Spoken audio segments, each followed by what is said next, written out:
past all of them as well. What a move from the 48. Oh, look at this, and onto the straight they come.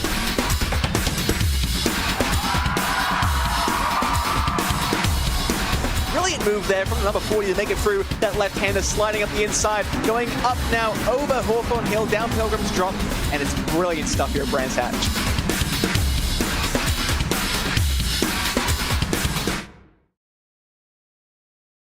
Need expert support for your sim racing setup? SimRig Support has you covered. With over 2,000 hours of experience, our team excels in diagnosing and resolving issues swiftly. Submit a ticket for remote help, send us your hardware with a prepaid label, or book an on-site visit. We handle all major brands, from wheel to PC problems. Trust SimRig Support to keep you racing.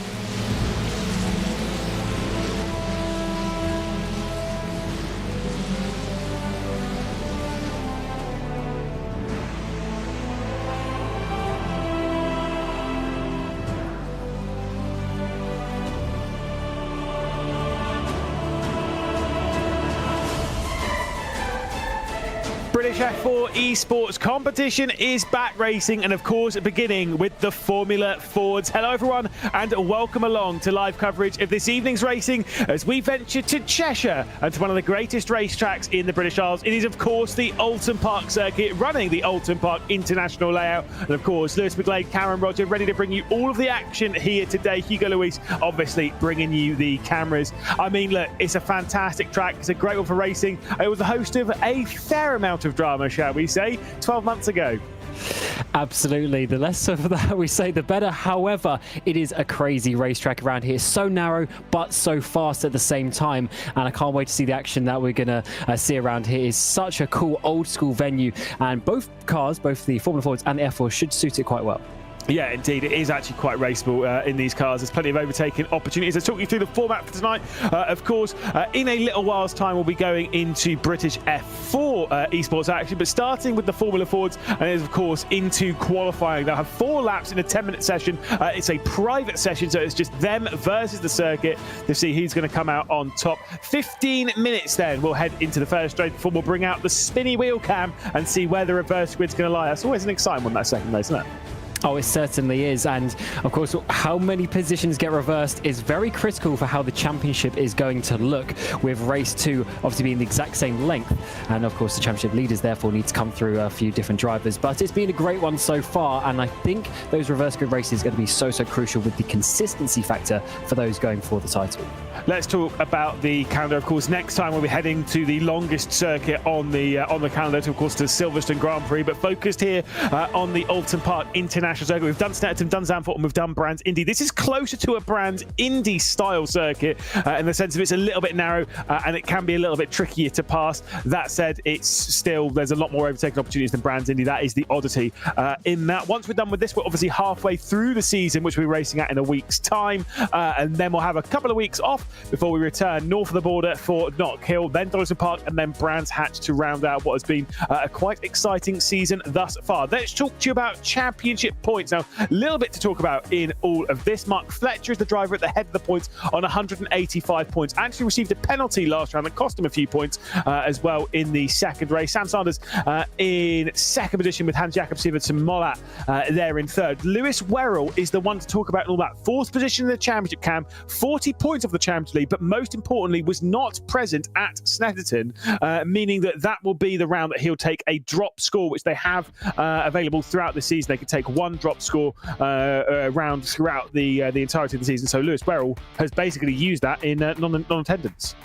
Absolutely. So his championship position will go up a little bit once the drop scores are taken into consideration in a few races' time. But what you then have to think as well, he can't make any more mistakes because that 00 from last time is going to be there no matter what. So every little issue now is going to really potentially cost him that championship. But he was looking so good in those first couple of rounds.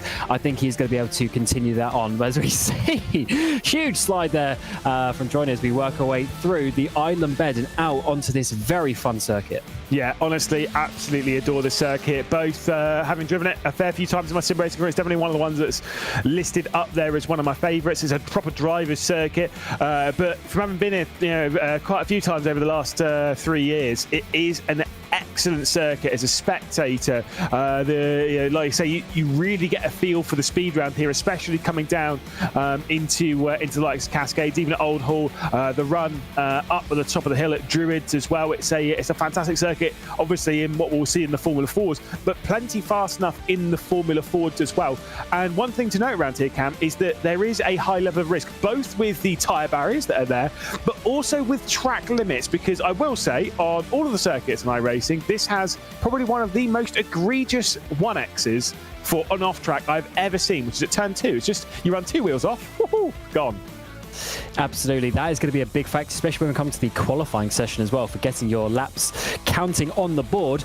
But yes, it's a tough circuit out there, and you're right, Cascades is probably the one where the drivers are going to be getting those limits. So that is...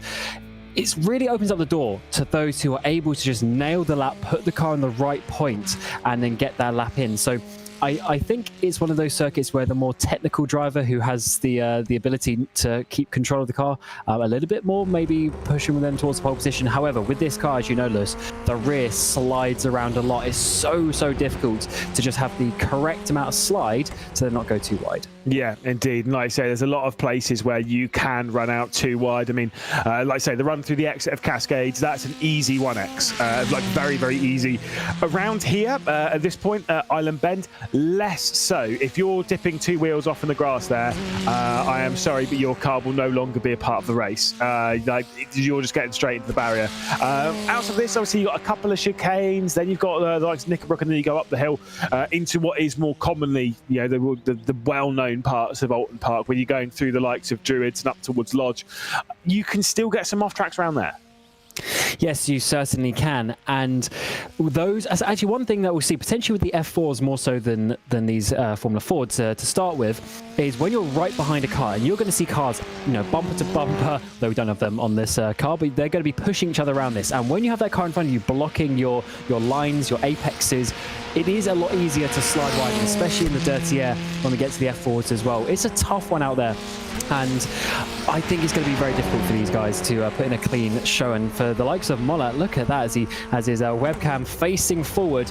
That's such a good view as we come to start his first quali lap. Yeah, liking seeing that angle from Hans Jakob Siversen. Mollett, of course, one of the drivers that is in contention for the title. We'll talk you through a lap. I've made Cam talk you through a few laps, so I'll at least take one this season, of course, here at the Oulton Park International Circuit. It's 4.3 kilometres all the way around, and the first braking zone as you dip in on the left-hand side going into Old Hall. Flick it through the right. You can use a fair amount of this curve on the exit of turn 1. No 1X being picked up there. You can see at the top of Mollett's screen as to see whether he'll get one. Drop down now through Deadlands into Cascades. Hold it tight and left. Should be easy to keep within the confines of the race circuit in a car such as this. But if you go more than half a car width wide there at Cascades, it will be an off track. Running down Lakeside, of course, into Island Bend, and then onto the brakes into quite a heavy braking zone at Shallows. It's a really banked right-hand hairpin, which you kind of want to find the apex a little bit late. Wash up the circuit, but don't use too much of that curve on the left-hand side, because you'll effectively beach the car, and then you'll end up in the grass. Tricky little braking zone into Britain's, but you've got to be committed through here. Get close to the tyre barriers on either side. While that's not going too aggressive with that, you can definitely get closer, and I think as this session goes on, you'll certainly see that. Onto the brakes then as we go over Hilltop into his slots, the right-left chicane before we get to the right-hander at Knickerbrook, using a little bit of the grass even there on the left-hand side, dipping the front left wheel into it as we flick through the right-hander of Knickerbrook. Up then Clay Hill towards Water Tower as well, and then honestly my favourite corner in British motorsport, up towards Druids, a double apex right-hander that requires absolute commitment, and if you get it wrong, you're definitely into the grass. But beautifully done there by Hans Jakob Siversen Mollett. And then one final corner left to go as we get onto the brakes and head through Lodge Corner. A right-hander that's slightly off camber as you get towards the apex, and it drops down the hill as we rise up and over Dearly to cross the line to finish the first lap of this qualifying session. Already seeing a few coming in. Martin Vilk saying a 43.351 as the first session, already beaten by Hans Jakob Siversen Mollett on the lap time we just saw. But trust me, these drivers, they're going to keep circulating here, Cam, because they want to keep that heat in the tyres. Absolutely, and you can see, just as you were mentioning there's certain corners where he could have taken even more risk. However, like the two chicanes on the back straight, he was so close to the barriers on the inside of each of those apexes, really just nailing it. So solid opening lap there for Mollett, and he's leading by 0.2 of a second already, as we're going to see some more times coming over the course of this session. Of course, we need to see people like this. Shoma Shintani, he's probably one of the fastest drivers out there on the track, but he's had a few too many spins and issues, which is why he's not quite so high in the championship as he would have wanted. But let's see what he can do as he comes out of the final corner and up towards the line. It's quite a short run to the line. Actually here, what is it going to be? It's just a 0.7, so he's 0.6 off already. Yeah, a few drivers that really do need a good qualifying here. Like you say, Shoma Shintani, and that lap didn't even count from Shintani, so he's exceeded track limits there at some point around the circuit. Will ride aboard elsewhere. I mean, I will say another driver that does need a very good lap here would be that of Lewis Werrell after missing the previous round of the season. And desperately needing a solid qualifying. Not set a lap time in this session yet, has Werrell, so we are awaiting that one.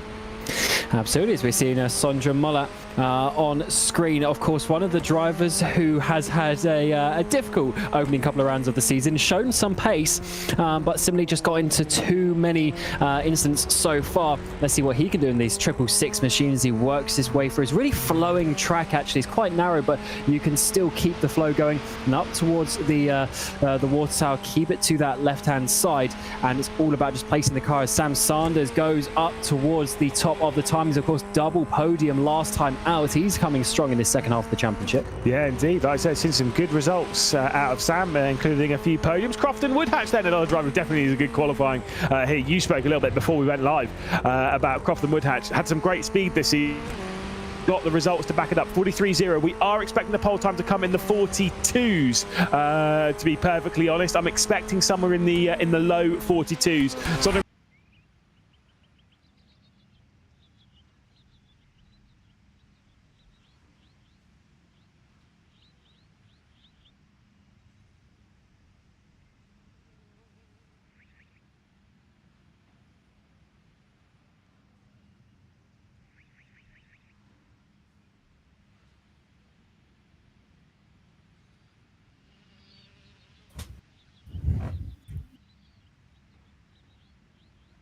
normal very, very soon.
Hello everyone and welcome along. Apologies for the technical issues, but we are underway for the first Formula Ford race of the evening. And of course, it is talking you through the grid order just to get you up to date. Lewis McGlade, Cameron Roger talking you through 1 and a bit lap already complete. Shoma Shintani is the race leader with Harvey Jones, Lewis Werrell and Sondre Mollett all involved in this top 4 fight. Bit of a gap to the group behind, Cam, though. I will give you a bit of an update. Poor qualifying from our championship leader, Mark Fletcher. Finds himself down in 16th position, and he does have a bit of damage on his car. He's had a bit of contact from the start of the race with Corey Lane, so finds himself down the order with a little bit of damage, but still trying to work his way through. Cam, though, Shintani, you said he needed to do something special here. He's trying.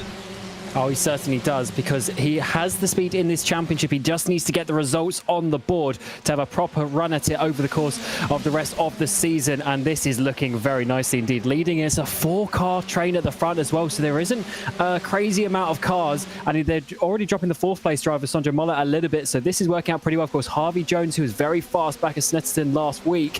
So yeah, nice 3 up the front with Lewis Werrell in 3rd. Yeah, and you can see there's plenty of side-by-side, I believe, between Croft and Woodhatch. Sorry, Sam Sanders and Hans-Jakob Siversen Mollett all having a fight. Croft and Woodhatch also involved directly behind this group for the top 4. So this is a battle for 5th position at the moment. You can see Mollett there with the inside line. Sanders is going around the outside, already trying to join the fight as well with Jonathan Smith on the outside of Croft and Woodhatch. Martin Vilk and Ollie Stone directly behind as they work their way down into Cascades for the 3rd time in this race. Sanders, the inside line, should be able to hang on here. Has got a decent position to do so as we take a look on board with one of our drivers. Absolutely, that was a Woodhatch on the webcam, 2x2 as we come through the island bend. It's going to be the inside line for Mollett in the blue machine. This is going to be Sanders on the outside, Banks corner, so that should help him quite a lot actually to try and hold on. They've been side by side for half a lap now. We're basically 7 cars all going side by side. Woodhatch is just watching on as these guys are going to try and go side by side in towards Britons. That is very tight indeed. Sanders has to back out. You see 3rd position there as well. Lewis Werrell's just gone straight on, going through the exit there of the Britain chicane. 3 wide, though, coming down to the Hislopes. This one's not going to end well. Martin Vilk's got to the outside. There's going to be contact, a little bit of a brush between them as they work their way through the corner. Somehow they're all going to try and work their way through. Sanders has been in the middle of it, and he's spun and is absolutely launched. It's going to be a terrible crash for quite a few of them. A lot of drivers involved. Franek Sikorsky trying to work his way through. And I'll tell you something, Cam, that was predictable from about 300,000 miles away. Absolutely. I think it was Ollie Stone who got sent up into the air. That's the 51 of Martin Vilk who got involved as well. Warner also 3-4 cars there as he's trying, as Vilk trying to keep to the right-hand side as he gets back into pit lane. But that's changed the mid part of the top 10 as we're still seeing the racing come down. Always 3 wide once again as we come in towards Lodge Corner. And oh my word, these guys are really going at it in these first 5 minutes. Yeah, it's allowed the 111 of Mark Fletcher to go up to 9th position. I'll tell you this, Mark Fletcher started this lap 16th, and so he's gone 7 positions on that one lap. A few of them have been picked off by his own hand. The rest of them have been picked off by the chaotic nature of the lap there. That was absolutely wild. And again, maybe a little bit too much so, as you'll see Fletcher trying to pull away from Ian Joyner and Mike Pollard behind, 2 drivers who's actually worked his way through on this lap. Do remember, Mark Fletcher is the championship leader at the moment. Could he be relinquishing that and maybe looking to require his drop score here at Oulton Park? But you never really know what's going to happen when it comes to that reverse grid race. This is back up the order. There's been a bit of a mistake there from Sondre Mollett. Yeah, he's dropped back behind Lewis Werrell, and because of their 2 issues over the previous lap, the lap or so, the top 2 have gone away. So it's Shintani and Jones leading now by a couple of seconds from Werrell and Mollett. So it's definitely the top 4, really just looking at the podium positions for now. But then, of course, we've got Hans Mollett in that 5th place, trying to chase him down. He's in the bag on Loudon, has also got past Woodhatch, who's getting his elbows out today, but unfortunately dropped down to 8th place. Yeah, Croft and Woodhatch started this race in 7th, dropped back as we head back up to the battle for the victory. Harvey Jones, Shoma Shintani. Shoma Shintani did start this one from pole position, 3/10 clear at the moment of Harvey Jones when he started this lap. Obviously, it's half that gap, but we'll expect the gap to kind of remain the same as Lewis Werrell, Sondre Mollett. They switched positions on this lap. I think it was an intentional switch. You know, teammates to a certain degree in this. Sondre Mollett went up wide to allow Lewis Werrell to come through, going down into the shallow oils corner. But a couple of, like you said, a couple of mistakes between those 2 basically completely removed them from the battle for the victory in this one, as it is between Shintani and Jones.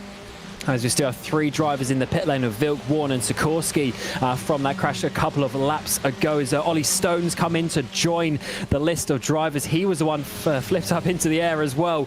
So unfortunately, just a few cars getting damaged and not being able to continue at this point. Yeah, indeed. Looking on board with Croft and Woodhatch. And I've got to say, Mark Fletcher's not too far behind in the battle. And on the previous lap set of 43.1, that was half a second faster than Croft and Woodhatch. Mark Fletcher could be dragging along Ian Joyner and Mike Pollard into this fight. So they might not be so alone in this. And to be fair, if Mark Fletcher can somehow rise his way up to somewhere near a top 5, that would be an incredible performance from him.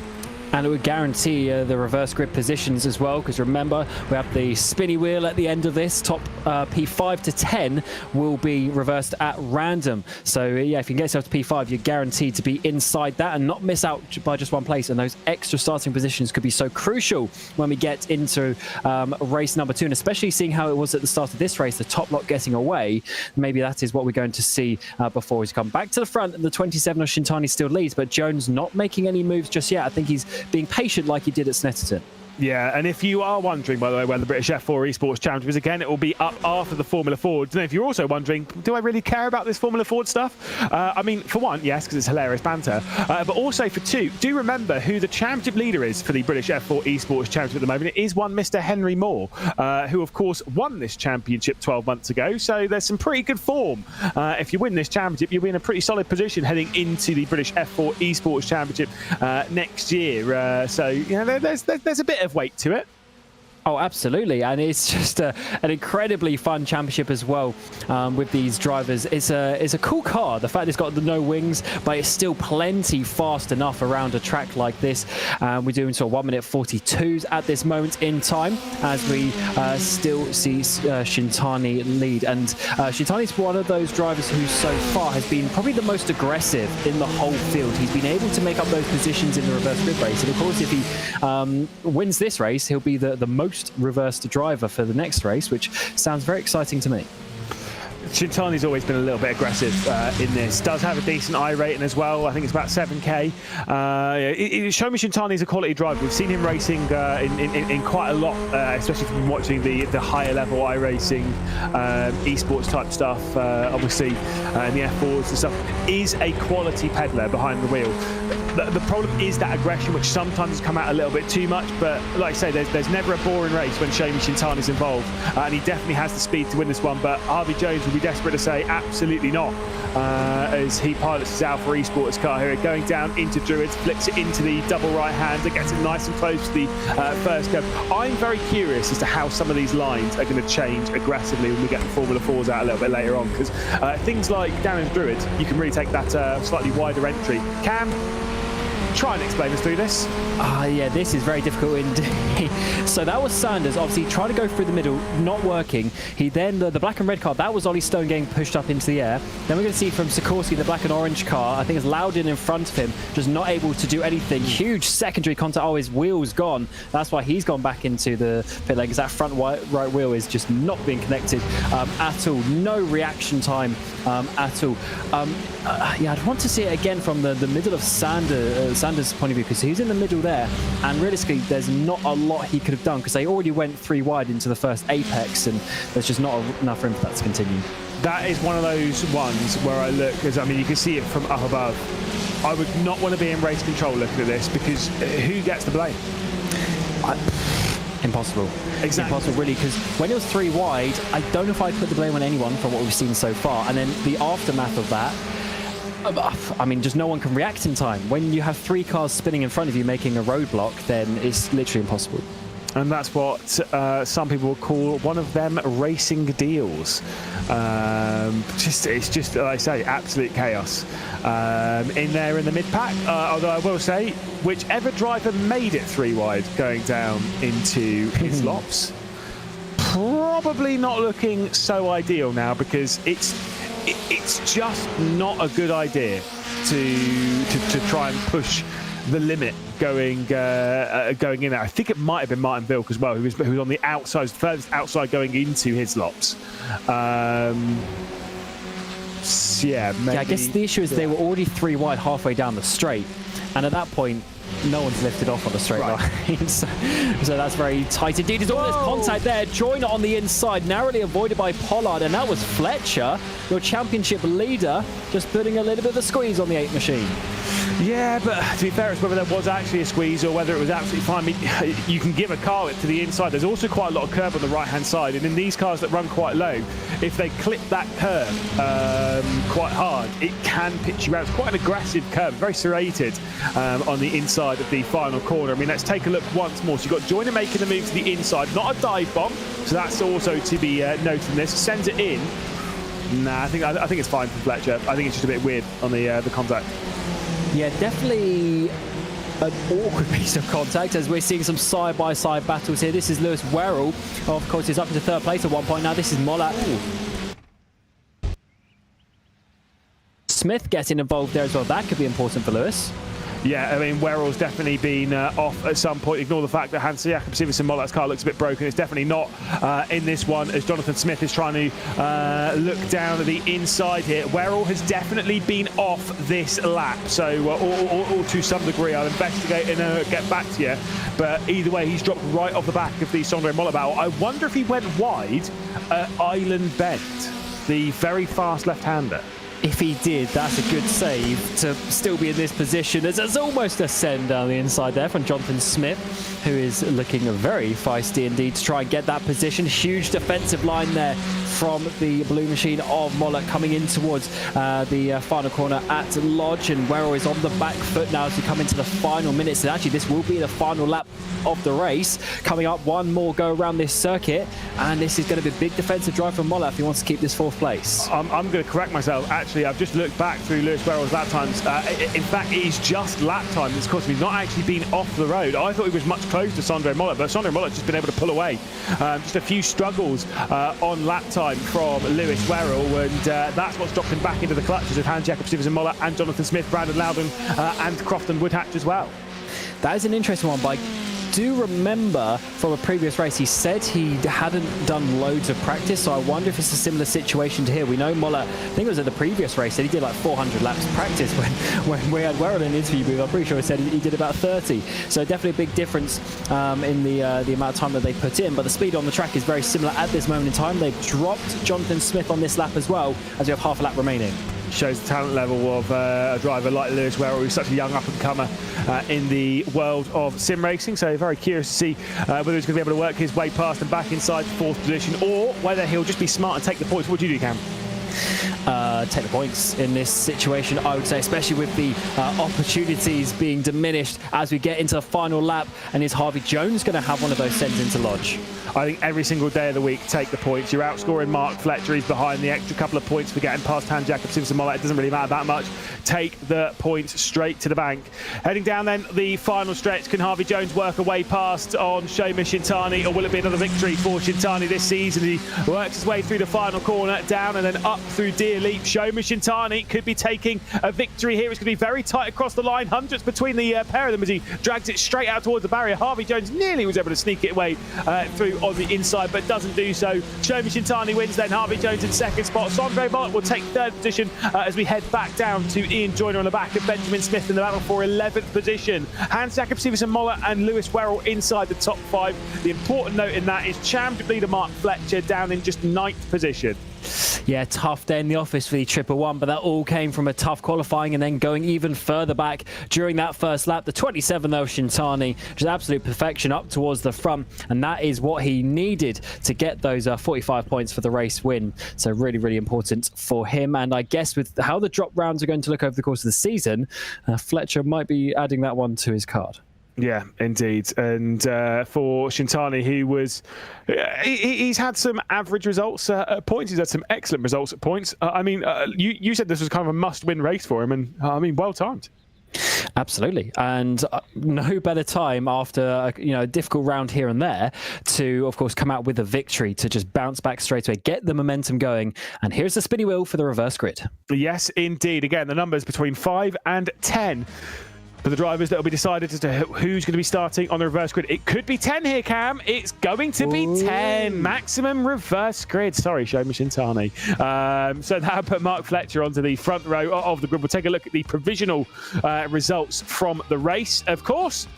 And it will be this 10 that get reversed. So Pollard will start the next race from the reverse grid pole alongside Fletcher. We'll talk you through, though, the results. Just 800ths of a second separating first and second as Shomi Shintani takes a victory ahead of Harvey Jones and Sondre Mollett. Onto the podium. We get to have a little chat with Sondre Mollett. Has had a few struggles this season, must be said. Hans Jakob Simmons and Mollett then in 4th position to scoring some good points in the championship. Lewis Werrell then in 5th position. Jonathan Smith in 6th. Brandon Loudon in 7th. Crofton Woodhatch in 8th. And Mark Fletcher, your championship leader, will finish this race in 9th position after starting it, though, from 17th. Not too bad.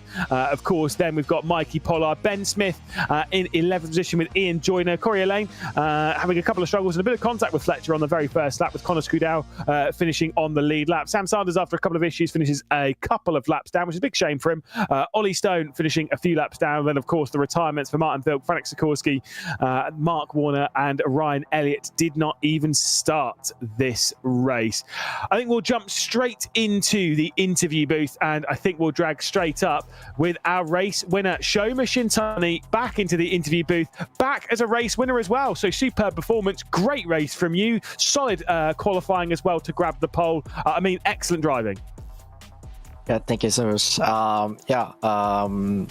Oulton Park is my one of favorite track, so I'm so happy to win today. What do you like so much about Oulton Park? Oulton is such a fast track. A lot of fast corners, but under 2 chicanes today. So yeah, I like chicanes. So yeah, that's right. It was a great battle with you and Harvey Jones throughout the race, but you seemed to defend him off quite well. Was it quite easy to defend around here, would you say? It's not actually. I was getting nervous, but yeah.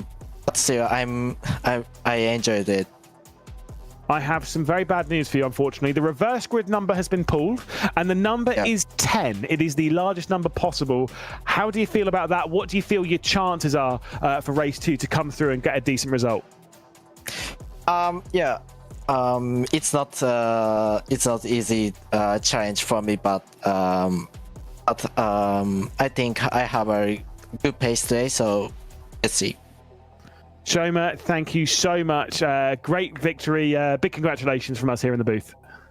Yeah, thank you. There we go. Shoma Shintani then into victory lane once more. Let's drag in Harvey Jones, who, of course, was the driver who battled with him all the way through the race. Couldn't quite get through to take the victory. Missed out by under a 1/10 of a second. But Harvey, great podium, of course, and a great challenge for the victory. What do you make of that race? Yeah, it was definitely a good point score. I think Mark not finishing in the top 5 definitely aided the decision to not bother for the win. I'd rather score points for the championship than risk going for the win and maybe crashing. So yeah, it was a good race. A long time to think about what I needed to do. Yeah, I mean, looking at the group up there, of course, that are involved in the championship fight. Yeah, sure, Shoma Shintani is a couple of positions behind you in the championship and took that victory, fair enough. But like you said, Fletcher had problems in the race. Sanders had problems in the race. Ollie Stone also had problems in the race. Are you kind of trying to keep an eye on all those rivals? Because you are obviously in the championship hunt with quite a large group at the moment.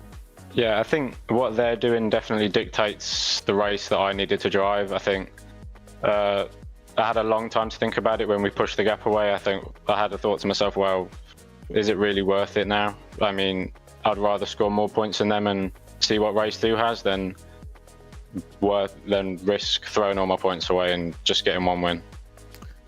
Knowing that Oulton Park is quite a chaotic circuit as well, and obviously we've seen that a little bit from the midfield in that race. In the next race, you'll be starting from right in the middle of the midfield. It'll be a 9th position start for you, courtesy of the 10-car reverse grid. What's the game plan going into it? Is it literally just to keep it clean, or are you thinking about gaining some more positions and going after some big points? I think keeping the car on the island's definitely going to be the main priority. I think at Snetterton, race 1, I didn't have a great quali and I still ended up P5 just by keeping the car on the road. So I'm not going to worry so much about attacking other drivers. What happens, happens. I just need to focus on keeping the championship alive. Good mentality. Harvey, congratulations on a well-deserved podium. We'll chat to you in a bit, maybe. Thank you very much. There we go. Harvey Jones, 6th in the championship coming into this round, but still having scored some decent points there, outscoring his main championship rivals. I was going to say we'll have a little catch-up with Sondre Mollett, but he's no longer in my little interview booth to drag him in. So I'll have to fire back over to Cameron Roger. And, of course, what an excellent race it was. Absolutely, and those two just pulling away at the front. They had the speed, and it seemed like they both had the the awareness of the situation as well, especially with Jones there. He's really going for this championship and looking rather good indeed. The issue is for him, obviously he is fairly far back. I mean, he's 49 points off Fletcher, but there's already some decent amount of that taken out from that race today, and let's see what he can do in race 2 as well. It is a long season. Of course, we are in round 4, so halfway through the season at the end of this one.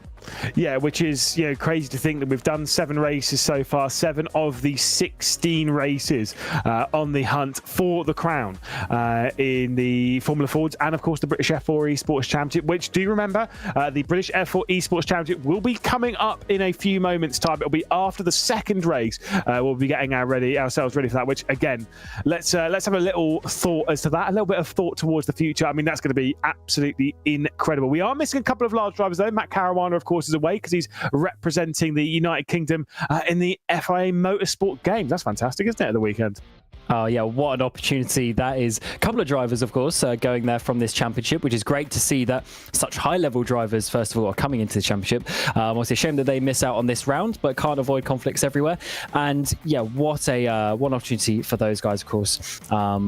Racing a proper level championship in real cars is going to be a great one to see just how good they are out there. Well, yeah, of course, they're taking part in the esports side. So Matt Caruana will be doing the F4s on the Valencia circuit, and Kieran Prendergast, who obviously takes part in the British F4 Esports Championship, taking part in his first real championship here, really on iRacing. He's done a few more, but he's more of an Assetto Corsa Competizione driver, and he will be racing for the UK in the in Assetto Corsa Competizione over there as well. So it's both the iRacing and the ACC competition as well for the FIA Motorsport Games. But that's for the weekend and for the days coming up. This is for the here and now. So let's keep our eyes focused on this. And Cam, I was just joining the server, and I did notice that the iRacing gods might be playing a little bit of a trump card here, because the cloud coverage has come in, and I've seen there might be a bit of a warning of scattered showers.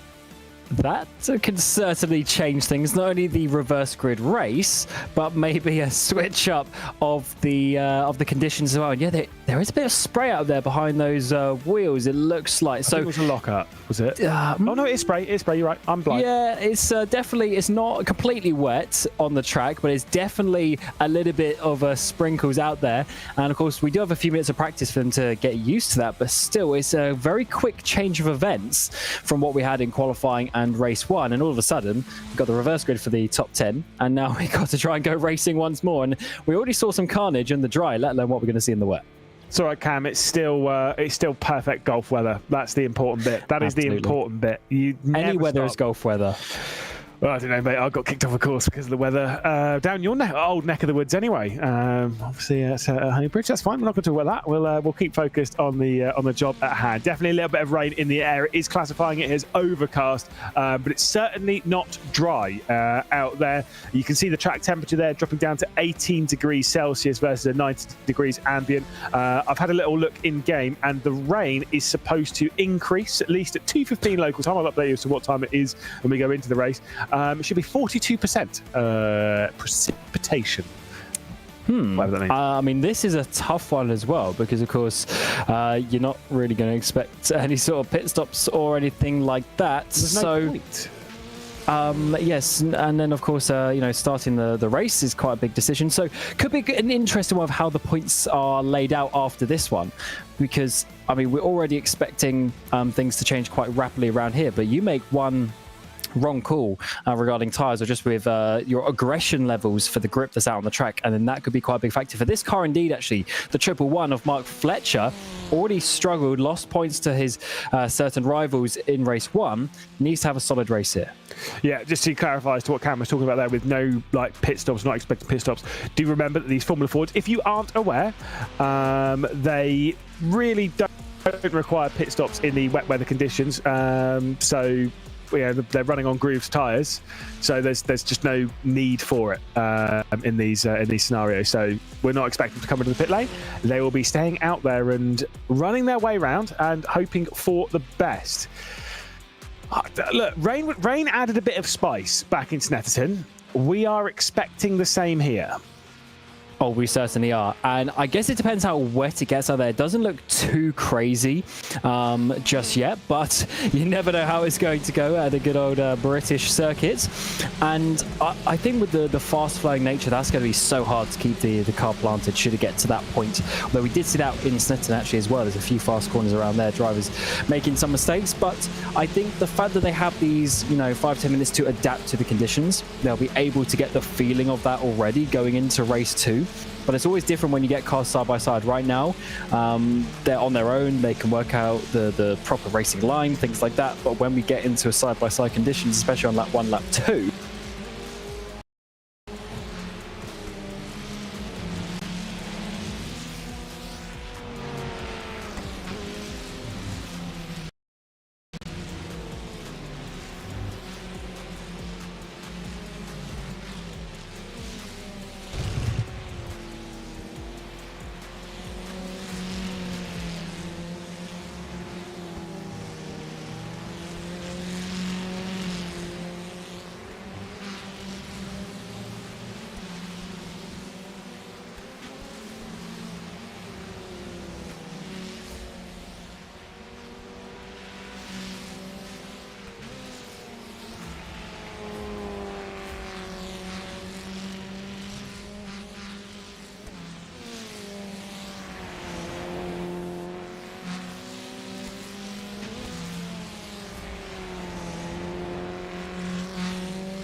there in 6th position. Of course, the next page will see those that reversed from the top 4 in the previous one, with Hans Jakob Siversen Mollett starting from 7th position, Sondre Mollett starting alongside Harvey Jones and Shomi Shintani fresh off the victory, Ben Smith and Ian Joyner there in 12th position. The few positions behind that will see Corey Lane starting from 13th position, then Connor Skudau, and a few retirements from the previous one, the likes of Sam Sanders, of Ollie Stone, Martin Phil, Franek Sikorsky, and the final row on the grid seeing Mark Warner. 15 minutes then goes onto the board and the race start is about to begin. Mikey Pollard then from pole position, and Mark Fletcher desperate to go and get some important points back onto the scoreboard here after a poor qualifying session. Better launch there from the champ leader as he drags himself alongside going into the first corner at Old Hall with the inside line, the tighter run going through the right-hander. Mark Fletcher's desperate to try and take over the race lead. It's still side by side, the advantage pace-wise going the way of Mikey Pollard as we head our way down through Dentons and into Cascades. Got the left-hand line, the inside line as they all scramble a little bit for grip. Still slightly wet, and it is expected to get wetter as the race goes on. Few switches behind the scenes, but look at this from Crofton Woodhatch, Cam. Yeah, he's trying to do a bit of a bump draft and go around the outside into the island bend. That is a big back off from Pollard, and you're going to see Brandon Loudon potentially come through up the inside in towards Shell Oils, but the outside line should be fairly good. How is the grip looking on that higher line? Pollard is going to keep it side by side though as he come up towards Britons. Yes, indeed. Again, the side-by-side will take them through. They've got the side-by-side with Brandon Loudon getting around the outside of Mike Pollard. So a good move there as Ian Joyner and Ben Smith going side-by-side. Slow run, though, going in from Joyner as they depart the likes of the Britain chicane. Still a little bit of a look to the inside. More defending coming in from Pollard. He tries to keep Lewis Werrell at bay as they work their way through the Britain chicane. But Mark Fletcher, importantly, the champion leader, is the race leader here, Cam. Yeah, this is a big one for him. If he can try and at least keep on the podium, but if not, go for this race victory. They're already pulling away a little bit from the blue car of Brandon Loudon in that 3rd place so far. And in 5th place, Lewis Werrell is looking very hot on the back of Pollard as we come down in towards Lodge Corner. Can definitely have a bit of a ascend in towards the braking zone here. We've also got Woodhatch looking up above. It is going to be a send up the inside for Lewis Werrell. That should be a move done actually by the apex as he comes out onto the racing line up to 4. Whoa! Big crash there. Sondre Mollett has been sent out into the barrier, Cam. There's just a bit of it's going to be a big drama there coming through the final corner as we head down to the first turn. Lewis Werrell with the inside line on Mike Pollard. That was a big moment.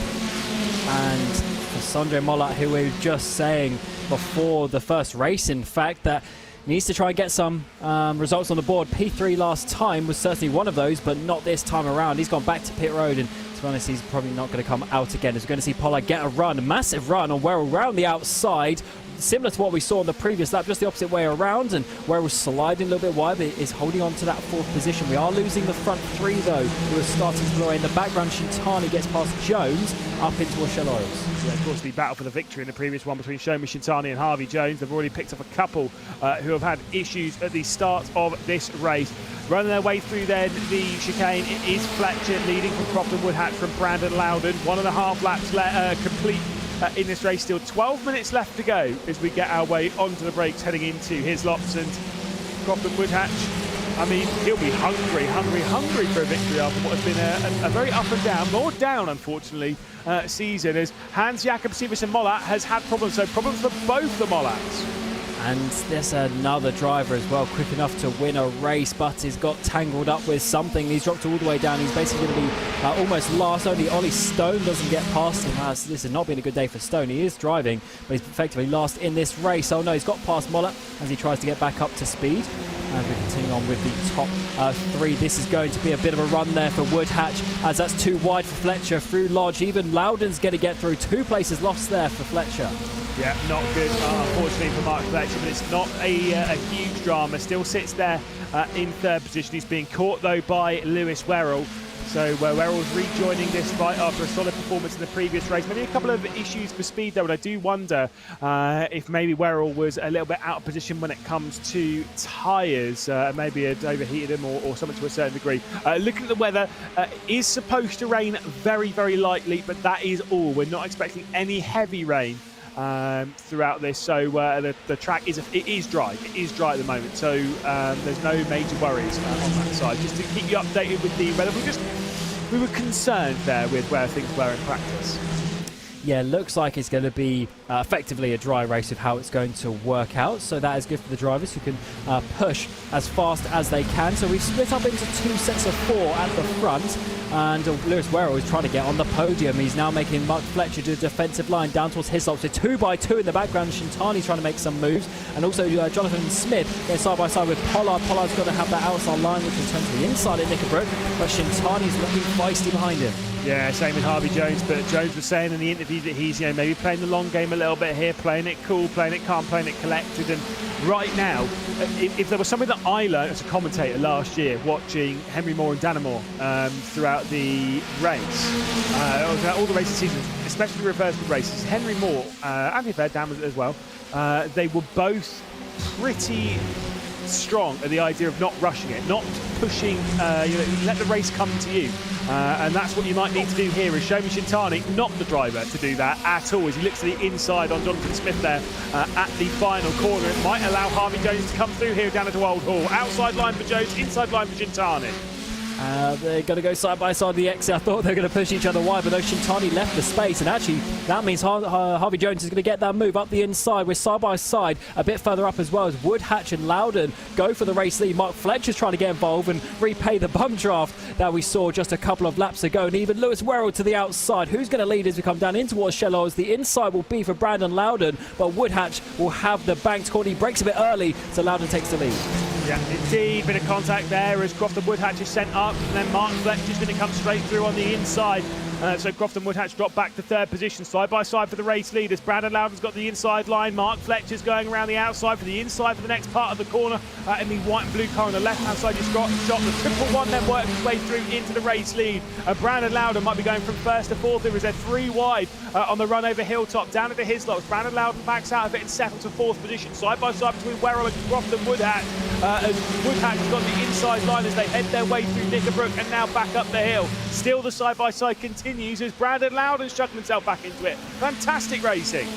Yeah, phenomenal from the two. They continue side by side up towards Drew. It's almost 3 wide once again. We've got Woodhatch in the white car. Werrell around the outside of the pair of them. Can he make that double move? He's completed it on Loudon, but now needs to try and do the same again on Woodhatch as we come down in towards Lodge Corner. They're completely side by side. Who wants to break later? Once again, it is Werrell, and that could be 2 places, but he's going to have to work hard for it as we come up the hill once more. Huge risk there from Werrell to send it straight around the outside at the final corner. It still remains side by side as Woodhatch has got the inside line. Brandon Loudon might try and head through, and Werrell here it is allowed Mark Fletcher to absolutely check out into the distance. 1 second clear now. There's a crash in the background. Mike Pollard's been sent off as they head through Old Hall. Pollard over onto the grass. I think somehow he might have escaped without hitting the barrier too hard there. But we'll have to update you on that one. He's definitely dropped outside of the top 10. Werrell then into 2nd position with a second behind race leader Mark Fletcher. Halfway through the race, 7 minutes and 30 seconds left to go. Yeah, big things happening on the previous lap. So Shintani went around at Britain's on the previous lap. He was very wide, had a spin out, and now he's down into 15th place. So that's a big one because he was obviously coming through in that second group. And then half a lap later, Smith was the one who made contact with Pollard on the exit of turn 1 at Old Hall. And then that is obviously what allowed Pollard to go off the track. So these guys going to the limit. There's more contact, and that was how Sondra Mollat obviously went out the race. Yeah, just on the inside line. Let's find out how Hans Jakobsen Mollat went off. I think there must have been damage before that. You don't tend to see cars unless it was an unbelievable lockup. Here's Shomi Shintani having a bit of a moment. Didn't even see that Shintani had dropped down the order. Oh, and receives a big hit for good measure, heading his way through. And that has caused the issue for Ben Smith in all that. So that's where Ben Smith was retired from the race. Definitely a bit of contact for Mark Warner as well coming through. Very, very awkward. This is Mike Pollard, slow through T1, got an absolute hit from Jonathan Smith, allowing Harvey Jones to come through in the white and blue Alpha Esports car. That is a lot of replays in a very short period of time about a lot of incidents over the first couple of laps of this race. Yeah, very crazy race here. We have 6 minutes to go. We've got Fletcher leading by a second now. Woodhatch regains 2nd place as he gets past Werrell in towards Old Hall. But of course, Loudon is still sitting on the back of them. So this is what Fletcher would have wanted. The guys behind to obviously give him some breathing space and potentially take victory. Sanders comes down pit lane as well. Driver had such a good race. Back at Stetson, double podium, and unfortunately, it's going to be basically double DNF. Yeah, I mean, he was saying that he was expecting a bad result at some point in the season, and Sanders is unfortunately having it here. Inside line then from Werrell heading into Island Bend. Big brave move to work it through here at Island, and Werrell will work his way through then up into second position at one of the fastest corners in British motorsport. Now back on board with Brandon Loudon staring at the rear end of this, thinking about the podium, has aspirations of finishing in second spot. To be fair, the chance of a victory isn't too far down the road, and I would normally say on a round here, Camp. Fletcher would be absolutely gone. There'd be no talk of anyone fighting him. Pace has been a bit more of a problem this round. We saw that in qualifying. Yes, that is very true. He has extended the gap, though, over the course of the last half a lap, just because of the battling, though. So if these three calm down and they give themselves some time, hopefully they'll be able to continue on, as we, of course, lose. Yes, indeed, then. So Crofton Woodhatch with the look to the inside as we head our way through it. And like you say, it's great fighting between this grouping. Werrell, Crofton Woodhatch, Brandon Loudon, Ollie Stone and Mike Pollard will switch for 9th and 10th position. As there's going to be a bit of contact, maybe just a bit of leaning. That was again, fantastic space being given here by Crofton Woodhatch, who might actually have more speed here, Cam. Might take it to the outside of Lewis Werrell. Brandon Loudon does not want to make it 3 wide. Definitely not in towards turn 1 here, as Woodhatch goes a bit wide. He keeps his momentum down towards Cascades, completes the move with that, and the number 2 machine goes back up into second place. And Werrell's really having to fight for this if he wants to continue on his great championship run and get some extra points. Fletcher is definitely gone, I would say, as another half a second goes in the previous lap. He's looking very good indeed. What can Lewis Werrell do to continue his run towards that second place? Up in towards Shallows, though, he sits behind. Harvey Jones has had a problem, though, on this lap, has actually run wide.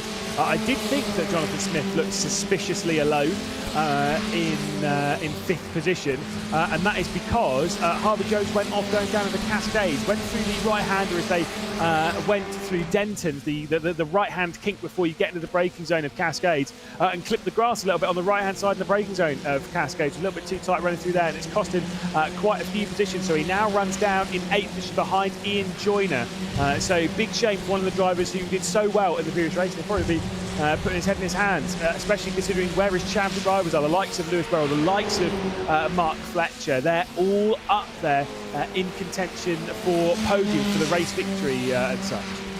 Yeah, realistically, I think the top 5 was his absolute maximum, so a couple of positions lost. He shouldn't be too upset with the P8, but definitely a couple of issues here and there not helping his position. As we see Loudon there have a bit of a look down the inside, and he's actually lost him about a car length as we get on the exit, coming up towards Old Hall Corner once again. Woodhatch is being pushed along by Werrell. Is he going to flick to the inside? No, he doesn't. They're going to continue on in line, maybe waiting for the final lap, or maybe just trying to make it a single 2-car battle. But Woodhatch once again going wide. He's pushing very hard.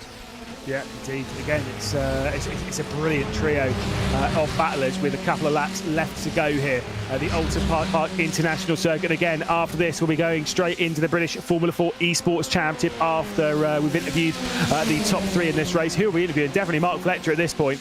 But who's going to be joining us in the interview booth? Will it be Crofton Woodhatch? Will it be Lewis Werrell? Will it be Brandon Loudon, who's a little bit deep there, heading into Shell Oils, finding it back to the apex on the exit of the corner, which is not too bad. Can carry some decent speed through there. Bit of a battle behind all this is Corey Lane having, by the way, a great drive from Corey Lane, who's joined this fight for the top 5 on the back end of Jonathan Smith. Fantastic drive. Yeah, top 5 is just about 5 metres ahead of him if he can try and find his way past this number 56 machine. Jonathan Smith, he looks to the inside, down in towards his lots, backs out of that, just tries to make Smith a little bit more tense as we work our way up towards the final lap of the race. It's counting down very quickly indeed, and he's just got about 5 kilometres to go to try and make his way past. Yeah, indeed. There's still plenty of time. There's plenty of time, Cam.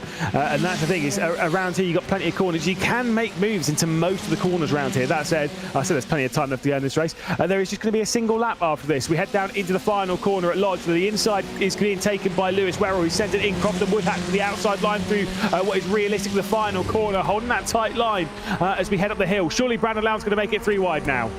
He certainly needs to try if he wants to make the move. He's on the grass, trying to make it 3 wide indeed. Half a car width there on the grass. He has to back out to that one. Oh, it's so close to contact. He goes wide. He might have it though. Down in towards Cascades, exactly what Woodhatch did to Werrell a couple of laps ago, and he's made it stick. Werrell down in towards 4th place. Yeah, indeed. I mean, superb driving. I mean, for Brandon Loudon to try and make that 3 wide there by dipping 2 miles on the grass. The thing is, he was boxed in. He wanted to go down the outside. So now he's going straight down the inside as they head their way through the fast left-hander island. When you're taking such big risks like that, it's going to end in tears, and it certainly is going to end in tears. He overdrives it into the rear end of Crofton Woodhatch, and he's now in the middle of the road as the rest of the field is trying to get through. He's trying to get it into gear and get it moving, and it's caused a crash behind as Jonathan Smith, Brandon Loudon, Corey Elaine spin around. That's such a shame. I was about to say Corey Elaine. I remember driving back in the 2022 British F4 Esports Championship for a couple of rounds. Joining us here in the Formula 4, has had a pretty dramatic round, it must be said. The inside line's being taken though by Werrell. What a dramatic final lap here, Cam. Yeah, gets up into second place, way too much to go for there as we are on the final lap. Fletcher leads by 2 seconds. Werrell's finally made it through on Woodhatch. I don't know if there was a direct relation between Elaine's incident, of course, Loudon being there, but he was right in the middle of the road. Loudon being so aggressive, but it's cost him. That was an easy top 4 in the end. He's going to be way down in P8. Yes, indeed. Wow, what a dramatic round it has been for the driver who qualified in 17th position, worked his way up into 9th, got pretty lucky with the reverse grid being all of the top 10, started from the front row and has checked out into the distance. It will be a victory for our championship leader. The triple one's back on top as there's going to be side by side for the final spots on the podium. Lewis Werrell and Crofton Woodhatch separated by thousandths of a second, and it will go the way by 9 thousandths to Lewis Werrell over Crofton Woodhatch. Ian Joyner will come through in 4th position. And then look at this gaggle across the line. Jonathan Smith, Ollie Jones, Harvey Jones, Ollie Stone, Harvey Jones, and Brandon Loudon all separated by less than a second. Mike Pollard just outside that 1 second bracket in the battle for the top 5. Absolutely crazy. And give a shout out to Martin Bilk as well. Absolutely insane scenes here as well. Slow things down, have a bit of a breath, and look at the provisional results, of course. Mark Fletcher taking the victory in that one by 2 seconds over Lewis Werrell, who was 9 thousandths ahead of Crofton Woodhatch. Incredibly close, great battling between those two across the line. I'm sure we'll have a good chat with the pair of them as we head through. Ian Joyner in 4th position with Jonathan Smith, Ollie Stone, Harvey Jones, Brandon Loudon, Mike Pollard and Martin Vilk, the top 10 positions, of course. We've got 3 more finishers on the lead lap, being Connor Skidell, Corey Elaine and Frank Sikorsky. Shout out to Corey Elaine. I had a great drive in that race, but unfortunately doesn't have the result to back that one up. Shomi Shintani having a bit of a drama, going a lap down. Sam Sanders, not the round he was expecting from the Oulton Park International Circuit, with Ben Smith, Mark Warner, and then both the Mollets, Hans Jakob Moller and Sondre Moller, both retiring from the race in what has been a pretty dramatic one here. We'll jump straight into the interviews because I know you want to go straight over to the British F4 Esports Championship, and we'll catch up with Mark Fletcher back into the commentary booth. Race winner. Almost was thinking that might not happen after your qualifying session. Let's roll it all the way back to that. What happened in quali? Oh, Lewis, do we have to? Yeah. Oh, we're getting on really well. I just drove off the track. Coming out the last corner, I was looking at the relative, and yeah, before I knew it, I got a 1x on the grass, and I thought, oh, well, that's going to make it pretty difficult. But yeah, luckily it was not a bad first race. Oh, I was going to say, that's the rubbish done. Let's talk about the positives now, because first race you went from 17th up to 9th, which was a great drive. You made a few good moves in that. Saw a couple of incidents up ahead and still made progress. And then in this race, you still get your way through and obviously from second spot, have a victory, maybe fortuitous to reverse grid. But the fact that this is a bad round for you and you're still getting a 9th and a 1st, it's not that bad realistically, is it? No, it's just a shame. I always do it in qualifying, but obviously, as everybody knows, if you mess quali up, you're instantly going to give yourself a difficult race one. And like you said, yeah, pick my way through.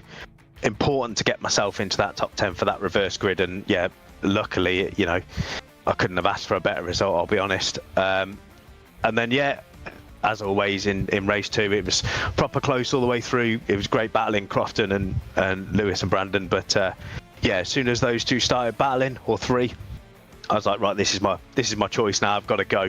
I can't be sticking around here too long. Well, quickly then, give us a summary of your first half of the season. Obviously, we're done with the first half now. Positives, negatives. Are you happy with how this season's unfolded thus far? Yeah, I am actually. I think it's a fantastic series. I think the racing is brilliant. A couple of questionable moves from everybody, but you know, we've all been there. But yeah, I think the series is fantastic. I think it's run really well, and yeah, I'm fairly pleased to be up near the front at the end of the start, well, going into the back end of the season. Well, congratulations, Mark. A very well-deserved victory. Dominated that one. 2 seconds clear of a very tight battle. Wonderful. Cheers, Lewis. There we go, Mark Fletcher there, on top once again in the Formula Fords here. And I alluded to the very, very tight battle behind. Let's talk to the driver who came out on top. Just double checking that it was definitely Lewis Werrell. It was Lewis Werrell who came out there in second position, 9 thousandths of a second on the timesheets ahead of Crofton Woodhatch. Fantastic battle. I mean, welcome back to the Formula Fords, Lewis. What an epic drive. Yeah, after missing Snetterton, I knew it was going to be hard, but here at Oulton, I didn't really do that practice in the dry. I was mostly practicing for the wet, but it didn't rain, so yeah, it was good. Like qualified third, like first good quali I've had really this season, and first race went for a move on Harvey Jones for second, and I don't really know what happened. I felt like he moved over on the braking a bit, but I got front end damage and was losing a lot of time. So I had to set P5, but then I knew I was in front of everybody that I was behind in race 1, so I knew it was going to be a bit easier. And at the start, got up to 4th and was closing in on the top 3, and then I went round the outside of 2 of them at the second chicane, but when I banged wheels with Crofton on the exit, that's when Mark got his gap and we didn't really stop battling from there. What do you think you need to do in the second half of the season to go and take victory? Because, of course, you don't have a drop round anymore. That was used for the Snetterton round. How are you going to play the second half of the season? I think I've got one more drop round. So I think I'm going to be trying to play it smart. Like this round, the 5th and the 2nd, I think overall I probably caught Mark on the points, to be honest, because the 2 rivals, which was Sanders and Stone, I overtook them in the championship, I think. But the hunt's on to try and catch up to Mark. But yeah, I'm looking for the rest of the season to be better. The hunt is definitely on, Lewis. Congratulations. A well-deserved podium. We'll talk to you in a bit. Perfect. Then the final position then to jump us into the podium. It's Crofton Woodhatch. Wow, it's been a while since we've had a chat. What an up and down season you've had. Finally getting back on the ups, onto the podium. I mean, yes, I know, disappointed to not finish 1 position ahead, losing out on that by 9 thousandths of a second, but still a positive performance this round. Yeah, that race went a little bit better, to be honest. Both of the races were a bit better today. Just got a bit of damage in that first race, so I was down in a straight line, so I couldn't really go forward anymore. But it was a lot better than Snetterton, so I'm happy with that. Yeah, and let's talk a little bit about the difficulties that you've had this season, because obviously there have been some ups, but there have been quite a lot of downs as well, and some big struggles. What is your game plan for the second half of the season to kind of put those behind you and focus on the good pace that you clearly have? Yeah, it's just try and get a good qualifying position every time, and then just keep out of trouble pretty much, and try and get maximum points. I think it's a long reach for me now to get back in the championship fight, but if people keep having days like they've had today, then I guess there's a chance I can still catch up. We'll keep our fingers crossed, because you've got some good speed in your Crofton, and hopefully we'll be seeing you a little bit more at the next round, obviously at Silverstone. Thanks, guys. There we go. Crofton Woodhatch then into 3rd position and onto the podium. Congratulations to him. And again, congratulations to all of our top 3 from the first 2 rounds. Of course, we have got British F4 Esports to jump straight into. Qualifying is coming up in just a moment. We're going to step aside and have a bit of a breather. And boy, do we need it after those Formula Fords. Let's get ready for British Formula 4. Need expert support for your sim racing setup? SimRig Support has you covered. With over 2,000 hours of experience, our team excels in diagnosing and resolving issues swiftly. Submit a ticket for remote help, send us your hardware with a prepaid label, or book an on-site visit. We handle all major brands from wheel to PC problems. Trust Sim Rig Support to keep you racing.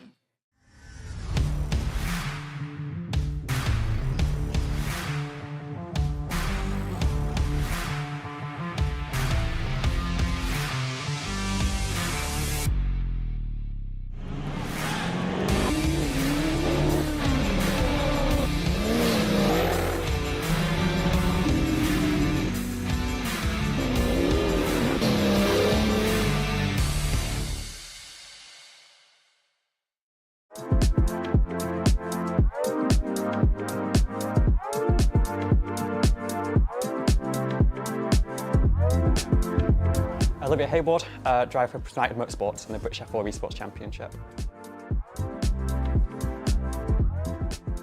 Started in the summer of 2020, got myself a cheap sort of racing wheel to mess around with the F1 games, and then over the course of the next couple of years, slowly got dragged over onto iRacing, trying out various different things, sort of fell in love with the IR18.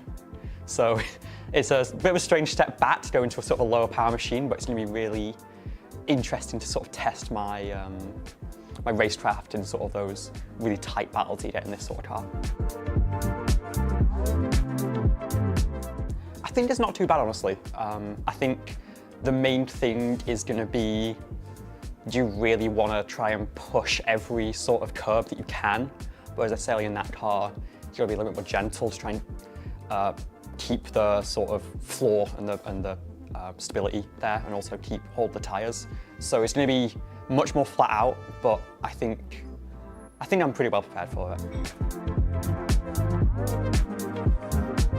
This first season actually in the car, I was a reserve last season and taking that step forward. So a lot of it's about sort of learning and getting that experience of being around drivers that are sort of very quick and race very tight. But I think we can sort of have pace to sort of challenge for those top 10s. Especially at Oulton, if I can really string some laps together. I think that'd be a perfect bow on the season. So I've actually recently been spending a lot of time focusing on the Indy car. So it's sort of that content switch is still ongoing to the F4 car. But I spent a lot of time sort of last season working on making sure the setups were all good for the other two drivers, and so I know a lot of the circuits pretty well, and I feel pretty confident to jump back in and sort of get my foot in quite quickly. That starts back in sort of early 2022. I saw on social media they were in a GT3 championship partnered with Mermaids, which is a charity that I'm sort of very passionate about. I wanted to be a part of it, so found the invite links, got into the server, and from then on, it's sort of the community led to the team, and ever since then, they've sort of been behind me every step of the way. And having that support, not just on track but off track, is really huge to sort of help you reach the level that you know you can get to.